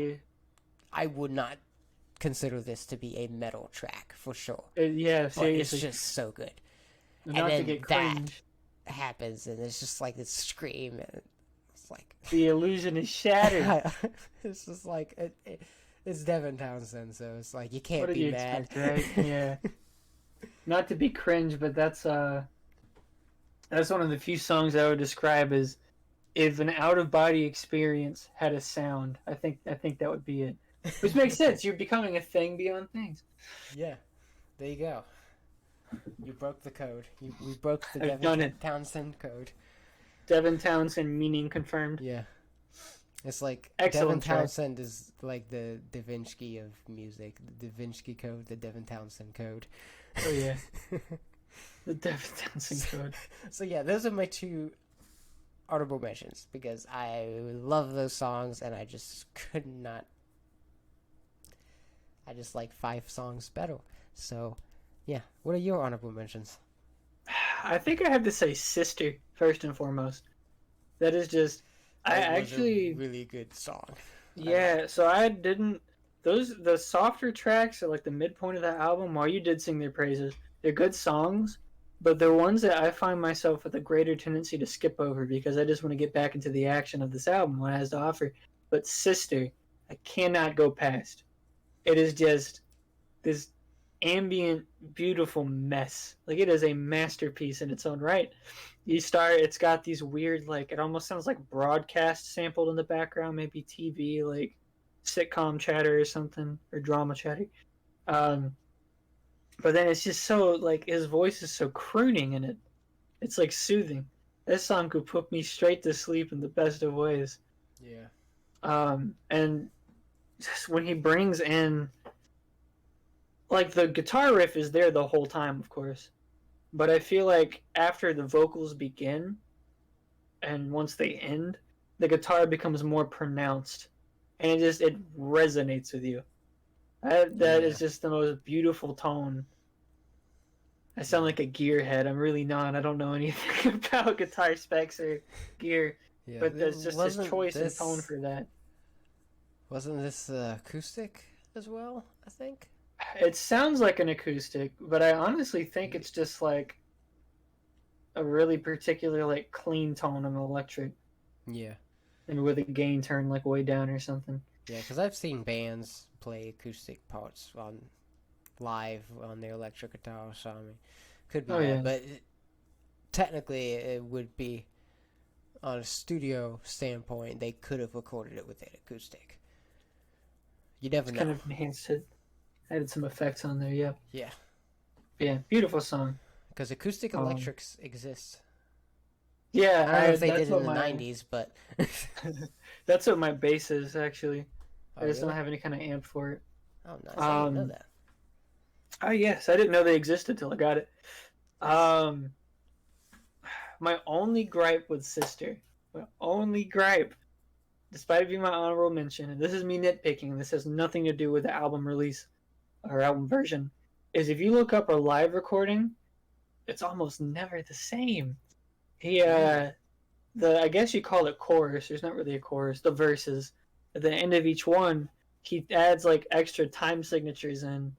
And while it does sound nice, it's just not what my brain is there for. It doesn't give me that, as the youth of today would say, it doesn't give me that dopamine rush I so desperately crave from it. It's just like, no, this isn't what I signed up for. It's beautiful, but no, please. That's If you want to interesting. check that out. It Yeah, it I adds on like an definitely- additional 4 or 5 counts at the end of each cycle. Yeah. Truthfully, I don't really know that I'd pick a second honorable mention. I'm gonna eat my words on this one. Because the rest of the track, the album, what I personally enjoy of it is all pretty on par with one another. I thoroughly enjoy it. We'll say Funeral, because Funeral's great. But I don't really have much to say about it. It's just a song that you have to feel in the moment. Yeah. And ever onward. Indeed. Number 5. Do you want to go first, or do you want me to go first? Why don't we flip it this time? Okay. Who went first last time? I can't remember. Yours truly. But you did your Okay. honorable mentions first this time around, so we're going to lock you in. All right, so my number 5, The Death of Music. This track surprised me. Oh, yeah. During the entire thing, I was anticipating for it to pick up in a heavy way. And it does not, and I could not be more happy about that, honestly. This song is an experience, for sure. Like, it's 12 minutes, longest song on the album, and it's just so different from the rest of the album, but somehow still manages to fit, which is amazing, because every song, a lot of the songs just throw all these different vibes, and it just still fits together. But honestly, I don't think any other song could really match the vibe that this song gave. It's just so... I can't explain the vibe, honestly. I'm just kind of at a loss for words with it. But it's just so good. It's an experience. Like, I don't want to... In some ways, I don't. Even if I could say a lot about it, I don't want to, because I just want people to listen to it. Because I think this is a song that I think anybody could enjoy if they just simply like music, no matter what genre. You might enjoy this song. It's an experience. Listen to The Death of Music by Devin Townsend. Do it. Do it. See, that's how I felt about Funeral. Do it. That's why I too kept it short and sweet. Kill him. Yeah. So yeah, that's my number 5, The Death of Music. Great. Fantastic. 2 thumbs up. Very, very theatrical through and through. Oh yeah, for sure. That's the most I say about it. Listen to it. It's an experience. That's all there is to say, man. So you're number 5. All right. I gotta think on it for a second. I'm super conflicted with this one. I actually think I would have to go with Regulator.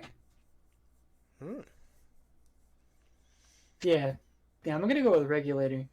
It's a track that I didn't actually feel that much for on my first listen. It was just like, Regulator. I kind of wait a couple seconds. Wait for it, Regulator. Okay, when's it gonna happen again? But then, I don't know, it just kind of hit me, and it made sense. And it's like you were saying earlier, with a lot of, I guess we'll say, traditional prog, that's what it is. You get the same concept, the same motif, idea thrown at you time and time again, but each time you're receiving it, there's more layers built upon it to make it a completely different experience than what you heard, let's say, a minute or two ago. Yeah, it's just I think that's kind of the beauty of it. It's kind of like the progress, why it's called progressive. You know, he said that's the thing. Yeah, he said the thing. I said there it is. That's why I like progressive rock or progressive metal, is because not only in song format, but even album format and just the band themselves, you're supposed to be getting better. Like, if a prog band is going downhill from their first album for their entire career, that's not a good thing at all. Prog is supposed to get better all the time. That's a strong statement that I'm making right now. I firmly believe in that statement, that it should always get better. And I've got some strong feelings about that strong statement, which unfortunately apply to some of my strongest picks. We're not going to talk about that. Yeah, but that's like, back at the topic of a building like that, I felt, and I guess recent times, kind of done some reflection, and I felt like a bit of a hypocrite, because as a kid, I really enjoyed progressive house music. I'll shamelessly admit, I still thoroughly enjoy his works. I was really big on music. Yeah, like EDM type stuff. You know, Dead Mouse. Okay. I was real big on Dead Mouse. Okay. Yeah, I don't know. And that was but oh EDM. really I know EDM. electronic dance music. Yeah. Yeah. So that was what made Dead Mouse appeal to me, was that you were getting these, in theory and concept, really simple musical structures, and they would repeat and repeat and repeat and build on it, build on it, build on it. And while that clicked for me, I don't think I fully grasped that, oh, that's the same thing this is doing. And so I was kind of harsh against it and realized I already like this in another format. Why can't I give it one in this, or why can't I give it a chance in this format? And to me, Regulator is one of the songs where I had to kind of undergo that, wait a minute moment. And I'm glad I gave it the thought of, or the time of day I gave it some thought, because now it's definitely one of my top picks. Yeah. Excellent song. Just repetitive, but in such a building and massive way. It's number 4. My number 4 is Life. I was kind of thrown off first time hearing this song because it's just... This is like a pop song in some ways. Like, it's got a pop song vibe. And I absolutely love it. So that's what kind of made me conflicted about it. Is I'm like, this is like basically a pop song, and I love it as much as I do with most metal songs. And I'm like, why? Because it's Devin Townsend, that's why. But yeah, it's like a pop song done right. It's how pop music should be nowadays. It's a very good way to put it, actually. Yeah. Really good song. It's got that, like a lot of pop songs do, that feel-good vibe, you know? And just the riffs and the leads and stuff are just really good. Like, that lead is, again, just a pop song vibe kind of lead, you know? But the fact that it's... all this stuff is being played on actual instruments and not just being programmed in a computer has synthesized. It's got a bigger impact on the listener, I think, you know. So yeah, I have to agree. People like to post on Twitter. I see this stuff all the time about normalizing this and normalizing that. Normalize musicians writing pop music. Normalize actual guitars and drums and bass being in pop music again. Put Look, some any you party in distortion the USA. pop music. Oh gosh, let's not mention that. Trying to get my Miley on. Okay, anyway. But yeah, Life. Good song. Great song, honestly. Really good pick for second track, because after the opening track that is very proggy, I'd say, it just has that, and it's like, yeah, this is what you're in for the album. Like, these two very different songs really set up the album so well, I think. So yeah, good job, Life. I really like you, that song. Good job. Good on you, Life. You did good, Life. You had a good life. I like to think it's still alive. Yeah. Oh yeah, for sure. I mean, we still listen to it. That'll do. It stays alive until you hear the death of music. Cringe. Why are you pulling at me? Because... Okay, so that was my number 4. What's yours? Seventh Wave. Yeah. So... Cool. I'm not even mad about that. Even though it's not in my top 5. I originally thought about placing it higher on my list, but I think it's one of the songs I actually go back to the least. Which isn't saying much, because I go back to any of the tracks I enjoy on this album are pretty frequently in my rotation. I can throw shuffle on Spotify. I've just got so much stuff saved from Devin Townsend, something will pop up in like a minute's time. But excellent song. Time. Yeah, well, excellent song. The way it opens up was very unexpected to me with that sort of I guess we'll call it like a speech, a monologue. Yeah. Very robotic voice, but then Yeah, it that kinda immediately threw just me comes off, in. too. Say what? That kind of threw me off too. I don't know But why, then when because I that shouldn't first be thrown riff, off by anything Devin Townsend. I should just accept it all seriously, by this point. expect the unexpected. This is heavy Devi we speak of. But when that first riff just like creeps in, it's menacing, you know? Yeah. In the best of ways. Like you can't hear that for the first time and not just stank face. Just, woo. It's like, What are we signing up for, fellas? And yet, it stays so mellow and ambient, just linear. Which is one thing I'll actually say is for a prog album, in terms of structure, this is one of the most track by track linear prog albums I've ever heard. And I always thought that's something I'd be upset about, but he made it work, I think, in the best way he yeah. possibly could have. Like, it feels right. It doesn't Yeah. need all these time sig changes and key changes to make it. Yeah. You don't have to go Yeah. so over the top to be prog.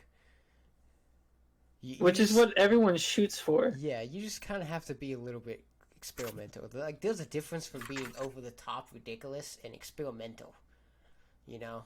I think there's a big difference between those two. And a lot of people I have an just think of, appreciation like, for both. changing, like, hey, you know that song Dance of Eternity by Dream Theater that has like 20 different time signature changes? Let's try to beat that. That's not being prog. Like, I stumbled across a song. I stumbled across a song that fits that description perfectly today.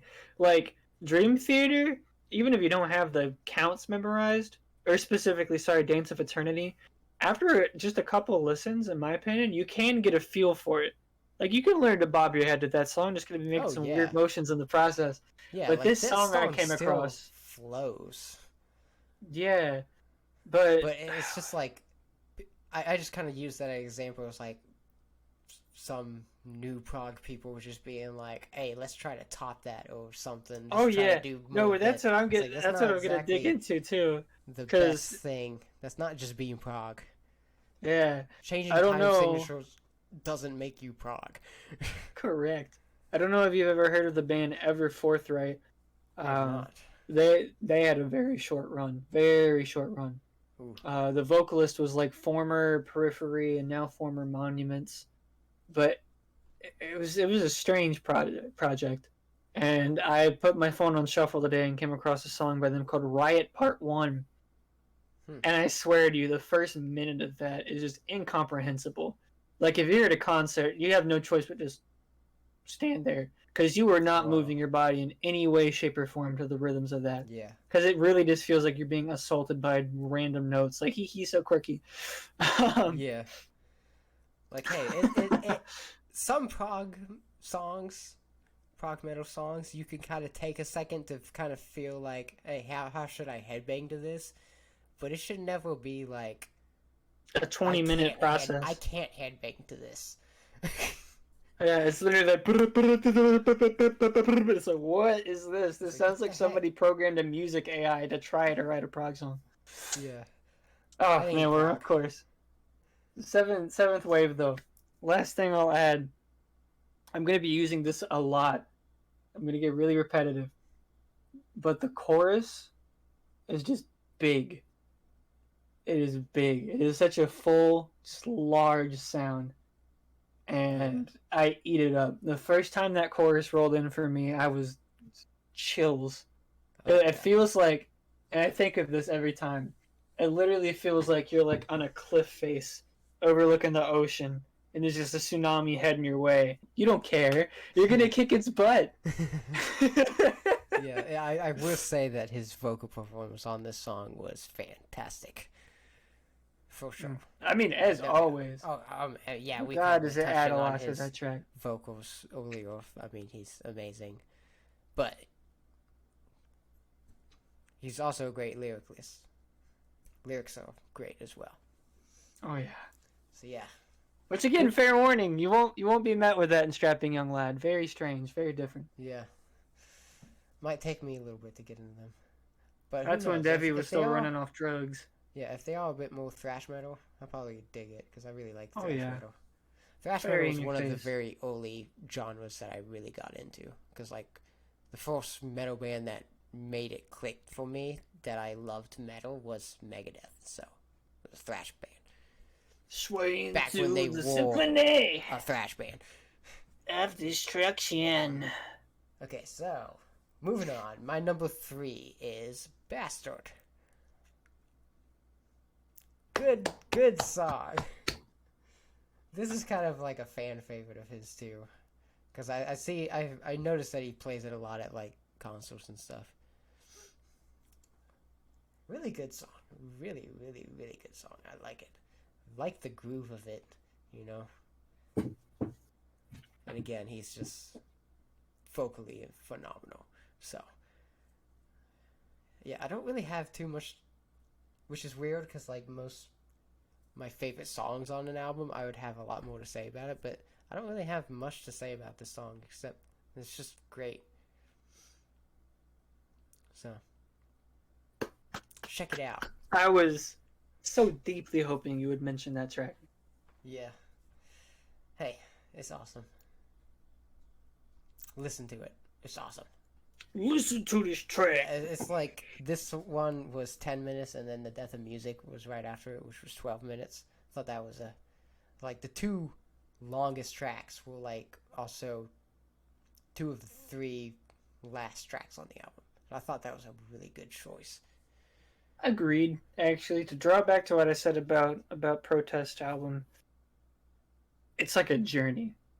Yeah. And I think Funeral is the one before Bastard, and I really love how Correct. they flow into each other. Oh yeah. That's amazing. I will say when I listened to this record for the first time, I actually kind of betrayed my methods. I didn't listen to it in order.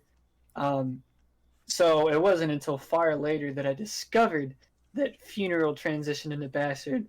And it was just like a moment because I heard Bastard first. But yeah, no, it's the whole like ending chunk of the album is so well put together. So is everything else, but yeah, really stand out. Definitely great song. All right, you're number 3. Well, if you must know, good sir, Hide Nowhere. It's very. No, I'm overusing the term theatrical, but this is less in a cinema sense. Maybe that's what I should be saying, cinematic. This almost feels like there's just like this Broadway break. I think it's in the post-chorus at one point. It's just him in the background. I can't even make out what he's saying. I thought it was a guest vocalist for the longest time, and no, it's just Debbie doing his thing. But it's just like a da da da da da da da da da da, and the guitar is just like these single like quarter note chugs underneath it, and it just I don't know. It's like you're going on a hike. And going on a hike in like some fantasy world. That sounds nerdy, but that song just does it for me, man. I will say that this song is not on my top 5. Neither was it an honorable mention, but doesn't mean that I don't like it any less than most of the other stuff. It's definitely isn't it like track 3 or something? I think track 4. Good. It's definitely one of the most I really like different songs he's put out. Yeah. I don't know. There's just something about it. But like, we're talking about Devin Townsend. See, so I it's realized like, can you that even I kind of use trapped myself that with word that. difference Everything to explain he does one is of his different. songs? I'm not like other girls. Like, I understand what you mean by it, by what you were saying. In but terms like, of Debbie, let's take a step back. This is Devin Townsend. Okay, in the context of this album. Yes, context of this album. I knew that you were kind of going for that. But it is definitely a very loaded statement when it comes to the Debster. Yeah. It's like he's not even prog by this point. He's just his own genre. He's just Devin. Devin Heavy Townsend. Debbie. What kind of music is Devin Townsend? Well, it's just Devin Townsend music. That's what it is. Well, no, that's what I'm asking. What is he? I just answered your question. Yeah, Devin Townsend. It's like, Devin yeah, Townsend. but I want Devin Townsend. I want to know what kind of music he writes. He writes Devin Townsend music. Not even that, just he writes Devin Townsend. He writes Devin What? Townsend. Oh man. Yeah, good pick. That's I one of those. don't know that I have much more to add on that track. It's just one that you have to Yeah. hear it to really understand why it's so standout. I do like that you brought that up though, because like some songs, not bringing them up doesn't mean that they're not fantastic, especially with this album because the whole album's fantastic. But it's still just nice to pick out a few songs and just be like, hey, this song's really good. It's like, oh, I kind of forgot about that song. Not in a bad way, but it's just I like these other songs. And You're I was preoccupied thinking about yeah, these I was other thinking. I literally wrote down my list, you know. So I was thinking Did you about check my it twice? top 5. Yes, I did. But Christmas is saved. Yeah, I'm not actually Santa Claus though, so don't be, giving out my secret identity on the internet like that, Skylar. We might have a problem, you know. Is you is or But is I'm you not ain't? Santa Claus, obviously. Is you is or is you ain't Kris Kringle? Okay, moving on. Number 2. I don't even know what you're doing. So that just made it a Don't little worry bit about more it, Santa. awkward. My number 2 spot is Funeral. Really, really like this song. Goes perfectly, like we mentioned, into Bastard, but just this song is so good. I love it. It's great. That's all I can say. It's very, like, I wouldn't say it's more of like a feel good, but it's more of like the slower pace feel good. Because like Life is like a fast paced kind of feel good song, and this is more like a very much slow pace, more of like an emotional like song, you know. It reminded me of like a lot of those try-hard theatrical Christian worship songs, but just done better like 10 times. Like it is done like 10,000 times better than Hillsong United trying to do a concert. Yeah, it's just so much better. Because it kind of gave off the vibe of like a lot of that U2 stuff that they do with like their guitars. I don't know if you're too familiar with U2. Not incredibly. Yeah, like their guitar tone, like that kind of like echo delay guitar tone, that reverb, is very much being copied by like a lot of CCM musicians and stuff. So it's to the point that it's absolutely annoying and ridiculous. So it's just nice to see that not being used exactly, but having that same vibe from a musician who knows what they're doing. And that's one reason why I really like Funeral. I was originally going to put that in my list. Spoiler, it's not.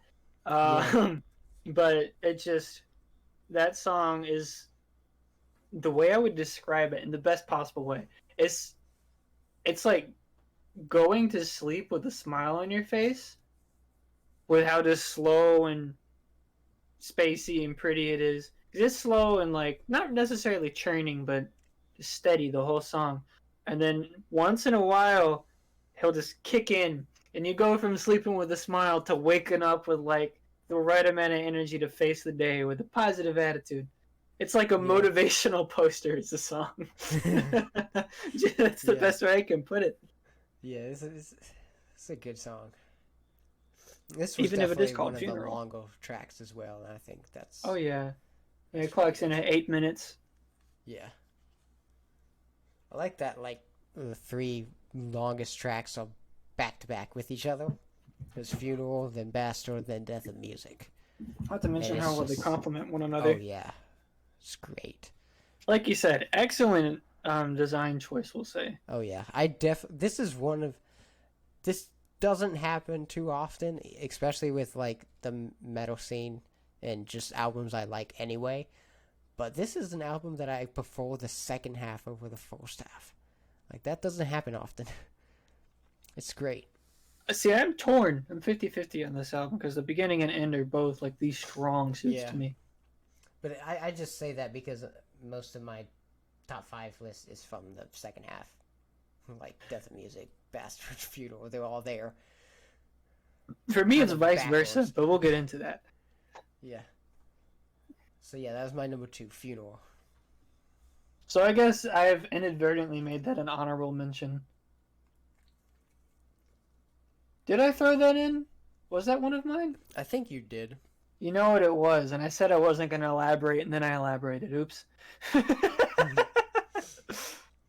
Yeah. Do you suffer from short-term memory So what loss? is your number 2? My number 2 is Night. Mm. My number 2 is Night. And that's It's, the third track. That is the third track. I knew it. Not to be I confused knew it with was Hide Nowhere. one of those. They're Like they're Hide consecutive. Nowhere and Night was. Yeah. Oh yeah. Night is just like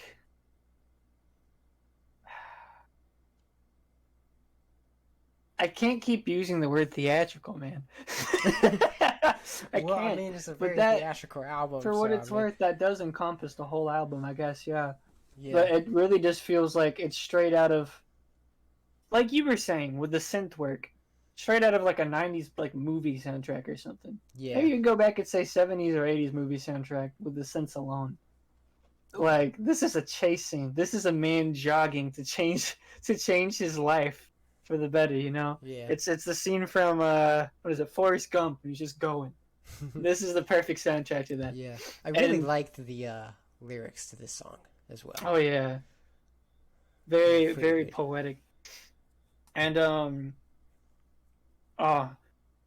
it actually just came up as I was about to talk about it. I've been kind of playing the tracks as I speak. Just I think it's after the second chorus. There's like this brief instrumental break, and they hit you with like a follow up. Just this heavy like bow bow now now now section that goes on for far too short. Like it is such a just I empowering think I riff. remember what you're talking about too. Yeah, Yeah. yeah. It feels like I bet you that's only 4 measures worth of that riff. And I feel like he could have done so much more with it. Yeah. Not to contradict myself from earlier when I said sometimes that's a good thing. No, I kind of wish he had. I think he could have built upon that so much. Yeah. Even if it was just over the course of like a minute. I think it would have added a lot to the track. But yeah, easy tattoo spot. One of the most rejuvenating, maybe exhilarating tracks on the album for me. Like, it just gets me pumped. If I'm in a bad mood, this is a song I can throw on, and then I'm just like, I can do it. Looking like Rosie the Riveter. Yeah. Great song. Really liked it. It kind of took a little bit more from the vibe of Life than before, because it's like Seventh Wave starts the album and it's got that prog vibe, and then Life and then Night kind of follow this same kind of vibe, which I liked. It was cool. Thought those like 3 songs were just really good back to back and stuff. Oh, Like- yeah.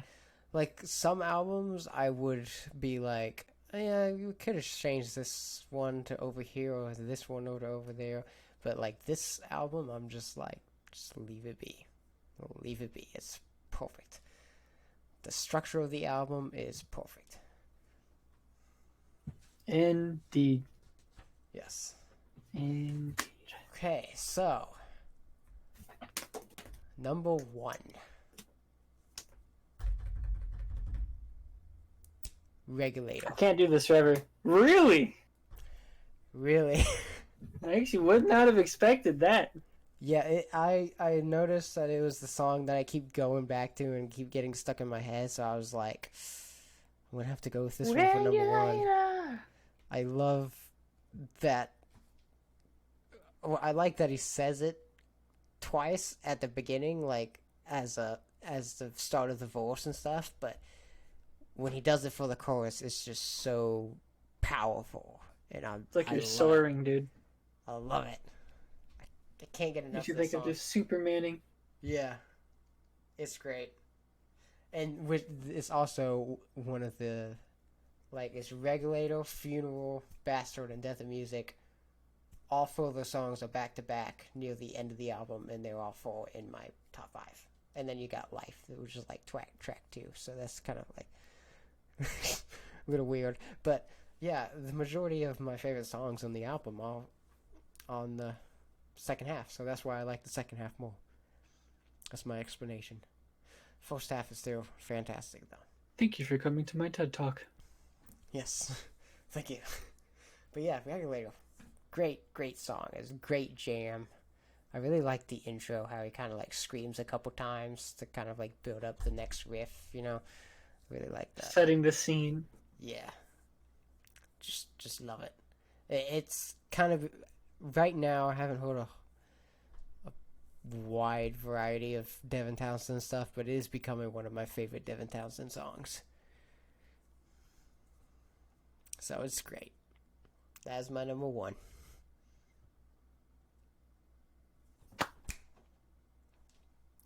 Drum roll for you. Ah, thank you. I was gonna ask. Bastard. Bastard is actually my favorite Devin Townsend song of all time across all his projects. Ah, nice. Okay. And it's one of the, I guess in the chronology of things, of all his tracks that I have discovered, this is one of the, as of late, or as of current, last tracks of his that I discovered. And I don't know, maybe that's why it hit so hard, because it's still relatively fresh in my head. I mean, it's been about a year, but there's just something about it.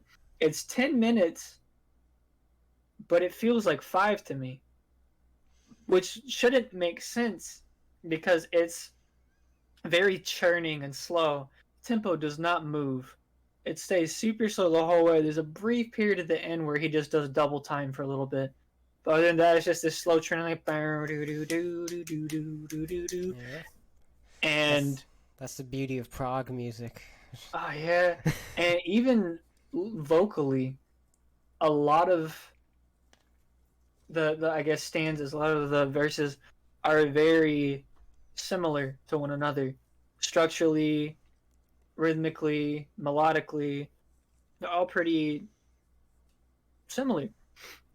Yeah. But he finds ways to, as it goes, just make the ending note of a repetition different in the craziest of ways. Like, there's, I guess it's the second or third pre-chorus. He, the final note, it just sudden key change. Like, it does not feel like it belongs, and it's jarring and it's shocking. And the first time I heard it, like, my eyes just widened, and I was just like, what is happening? And then it just goes right back to the initial key signature. Yeah. And if that wasn't enough, at like the 3/4 point of the song, complete change in feel, complete change in just everything. Song takes a total turn. Same tempo, nothing else is the same. It goes from this dark, brooding chord progression to all of a sudden this like almost triumphant, like you're waking up, like it's eye-opening. And the lyrical theme or lyrical content of the song takes a total different turn. It's almost like slice of life in a way, like he's telling a story of this town. I don't know. I just don't really know how to get into it. It's just one of those songs that no matter how many times I listen to it, it'll always just, I'll get covered in chills or just drink it in. Like, it is so much to take in. Yeah, it's weird. In the best of ways. Because it's like a song like that that's so long, that feels so short. I have a hard time pinpointing what does that. Why is something that's almost so repetitive be so short and so great? Like, that's something that I struggle with pinpointing. Why is it like that? Is it I think because you love the riff so much that you just don't get bored with it. Or Some people would call it like hypnotic, but honestly, I think I'd go back to how I described a lot of Fortress. I think that would apply here. It's very immersive. Like you feel like you're a part of what the music has to say. Not even just the words. Yeah. Like that might sound crazy, but what the music as a whole, the guitar, the drums, what it is saying. You know what I mean? I don't know. That sounds crazy to say out loud. Yeah, It just feels like I understand. you're part of it, of the experience. There, we'll say that. Yeah. And so I think that makes it easier for time to feel like it just goes by, and you're like, wait, it's over already. Yeah. That's like I don't know if you've heard it, Periphery. Well, I say heard it. Periphery has like 3 songs that are between like I think it's 11 and 16, 17 minutes in length. And each and every one of them just feel like they go by. I mean, I saw one of them live in concert, and I was just like, "That's it? We're done." Yeah. You get sucked in. That's how you know that it is truly just masterfully composed. Oh yeah. So well thought out. Because it's like you don't need a long song that needs like a multitude of like Thought I had my ringtone on. different things, you know, like a song is 10 minutes, but it doesn't have as many changes as a 6-minute Dream Theater song. So it's like, but it still works. So yeah. And I always get excited when I see longer songs. When I'm looking through the time length of albums and the songs and stuff, I would get more excited about hearing those long songs because of that reason. Because they just, if they're good, they're going to go by quick. It's not going to feel like a 10-minute song. I kind of feel this way about movies too. But it's like the longer the song is, the more it has to offer. Oh yeah. You know?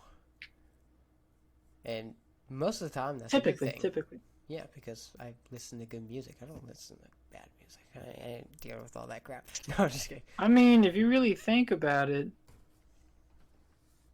R. Kelly has like a 20-minute song. Who? R. Kelly. I don't even know who that is. You don't know who R. Kelly is? Nope. I believe I can fly. R. Kelly. Oh. Yeah. Oh, gosh. He has a lot of very not nice allegations against him. And he made a 20-minute song trying to defute all those claims. But anyways. Okay. Yeah, literally called I Admit It. Wow. Anyways, here's Wonderwall. Today. Okay, no. This podcast is not about Wonderwall. Can be. No, it can't. Honorable mention. No. Stop right there. Shut down the podcast. End the Discord call. Disconnect. But Ian. But maybe. Anyway. Here's Wonderwall. So, we've completed our top 5. Any closing thoughts of Ocean Machine? We didn't give it a rating. Not yet. We're going to do that after our closing thoughts. Oh, correct. I'm a dungus. Indeed. The thing I will say, even if you're not into metal or even prog metal for that matter, I would give this album as a whole a shot because it is very theatrical to the point that it can be enjoyed. I think it can be enjoyed by I would at least anybody. make the argument that there is something in there for everyone. For genuinely. Sure. Because it's very well rounded. Yeah, that's the thing I love about prog music is I feel like no matter how crazy a band will get, even like Dream Theater when they're doing like all these crazy solos going back and forth, no matter how metal it is, I still think prog music has at least something for everyone. That's another statement I firmly believe. I mean, Opeth. Wholeheartedly agree. They got some amazing, very soft stuff, acoustic stuff. I mean, I could, if someone's like really into folk music and don't like metal, they could probably appreciate a lot of Opeth. For sure. It's, Just, I mean, they draw a lot of folk oh influences. yeah, It is, especially like, in their newer stuff. oh yeah. We'll save Opeth for another podcast because I am. Oh, Let's trust just me, I say know that you're quite the aficionado. Opeth is in my top 10 favorite bands of all time. So, I got a lot to say about them. But yeah, what would you rate Ocean Machine by Devin Townsend? This is gonna sound so wrong because I've done nothing but sing its praises. 2 out of 10. Absolutely. Well, I mean, if you add that with my actual score, you get a 10. Oh. Give it an 8. Give it an 8 out of 10. Oh, yeah, 8 out of 10. I know how to do math. I was It's okay, you could be honest. I know how to do math. I know simple math. I give it a solid 8. And I will reiterate what I said at the beginning. Out of all of Devi's work, this album has the most songs that I personally enjoy within one album. There's just a couple songs that I guess I would call forgettable. And they're very few far and in between. I don't really pay much mind to 3 a.m., Voices in the Fan, or Greetings. Literally everything else, though. Those songs are so good. Thank you for mentioning them. Voices in the Fan is fantastic, I think. But no, they're all great tracks. Yeah. I just I don't know. They're ones that kind of go under my radar. Yeah. But everything else is in my rotation at some point or another. Yeah. But I feel that it would be inauthentic, unfair for me to give it a 10 when I myself don't enjoy all of the works therein to the same degree. Understandable. I would Fantastic say, album, though. I think, especially with this album, some songs being forgettable can sometimes be a good thing because you're kind of viewing it more as an album anyway. So that could technically be a good thing. I think in this case it's a good thing. But sometimes songs could be forgettable in the bad way. It was like, just feels like filler,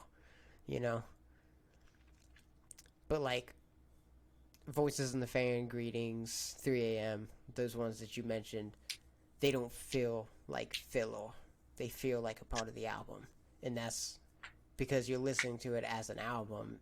You're not really keeping track of all the song titles, So I think that's why those, especially for me too, because I kind of forgot about those songs as well, but I didn't forget about them in a bad way.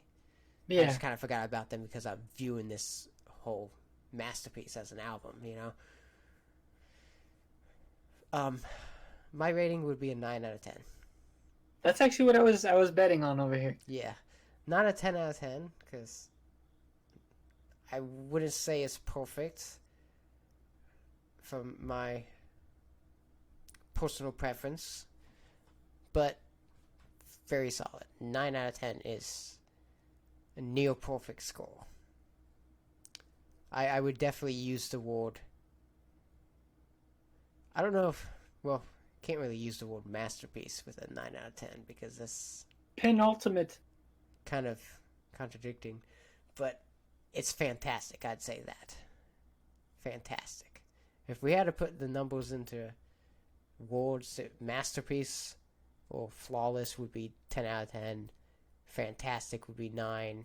Great would be 8. And like super good would be 7. And good would be 6. And then okay would be 5. And I don't even know where I'm going with this. Anyway. 1 would be Taylor Swift. I was gonna say Justin Bieber. Katy Perry. No, Katy Perry's 0. Jesse J. I don't even know who that is, but he's Good. most likely a 1. She is. A 1 or a 0. But Katy Perry's definitely a 0. No, Katy Perry's in negatives. Katy Perry's in negative 100. Like, I absolutely despise Katy Perry. You are going to flog me. Oh, You're going to flog me. What are you about to say? There are Taylor Swift, Justin Bieber, and Katy Perry songs that I unironically enjoy. You know what? That's okay. I just hope you find peace and that they are few, far, and in between. Okay. I forgive you for now. You better. Until I see you again in person, then I might not. Oh, be no, so no, no, no. forgiving. There better not be no ultimatums. I gave No. 2 new albums. No, I'm just kidding. Joking aside, that was Fortress by Protest the Hero and Ocean Machine by Devin Townsend. Skylo gave Fortress a 10 out of 10. I gave it a 7 out of 10. Skylo gave Ocean Machine an 8 out of 10, and I gave it a 9 out of 10. Both albums, I think we both recommend to anybody listening. Especially if you're not into metal, Ocean Machine would definitely be more your style than Fortress, for sure. But if you have dipped your toes in the metal... Yeah. Fortress. Listen to both. Fortress. Well, both, yeah, of course. Oh, yeah. But Fortress if you're looking for something more fast-paced. Oh, yeah. But if you're not some elitist and enjoy your variety, then Ocean Machine has got some great, just relaxed tunes to listen to. Definitely. And some heavy ones too, just not as fast of a pace as you might expect. Yeah. In the best of ways. Yeah, for sure. Two really good albums.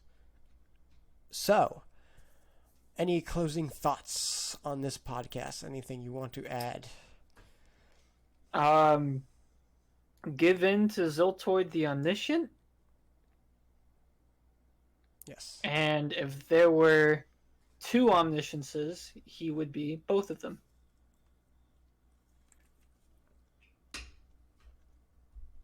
No, but actually, I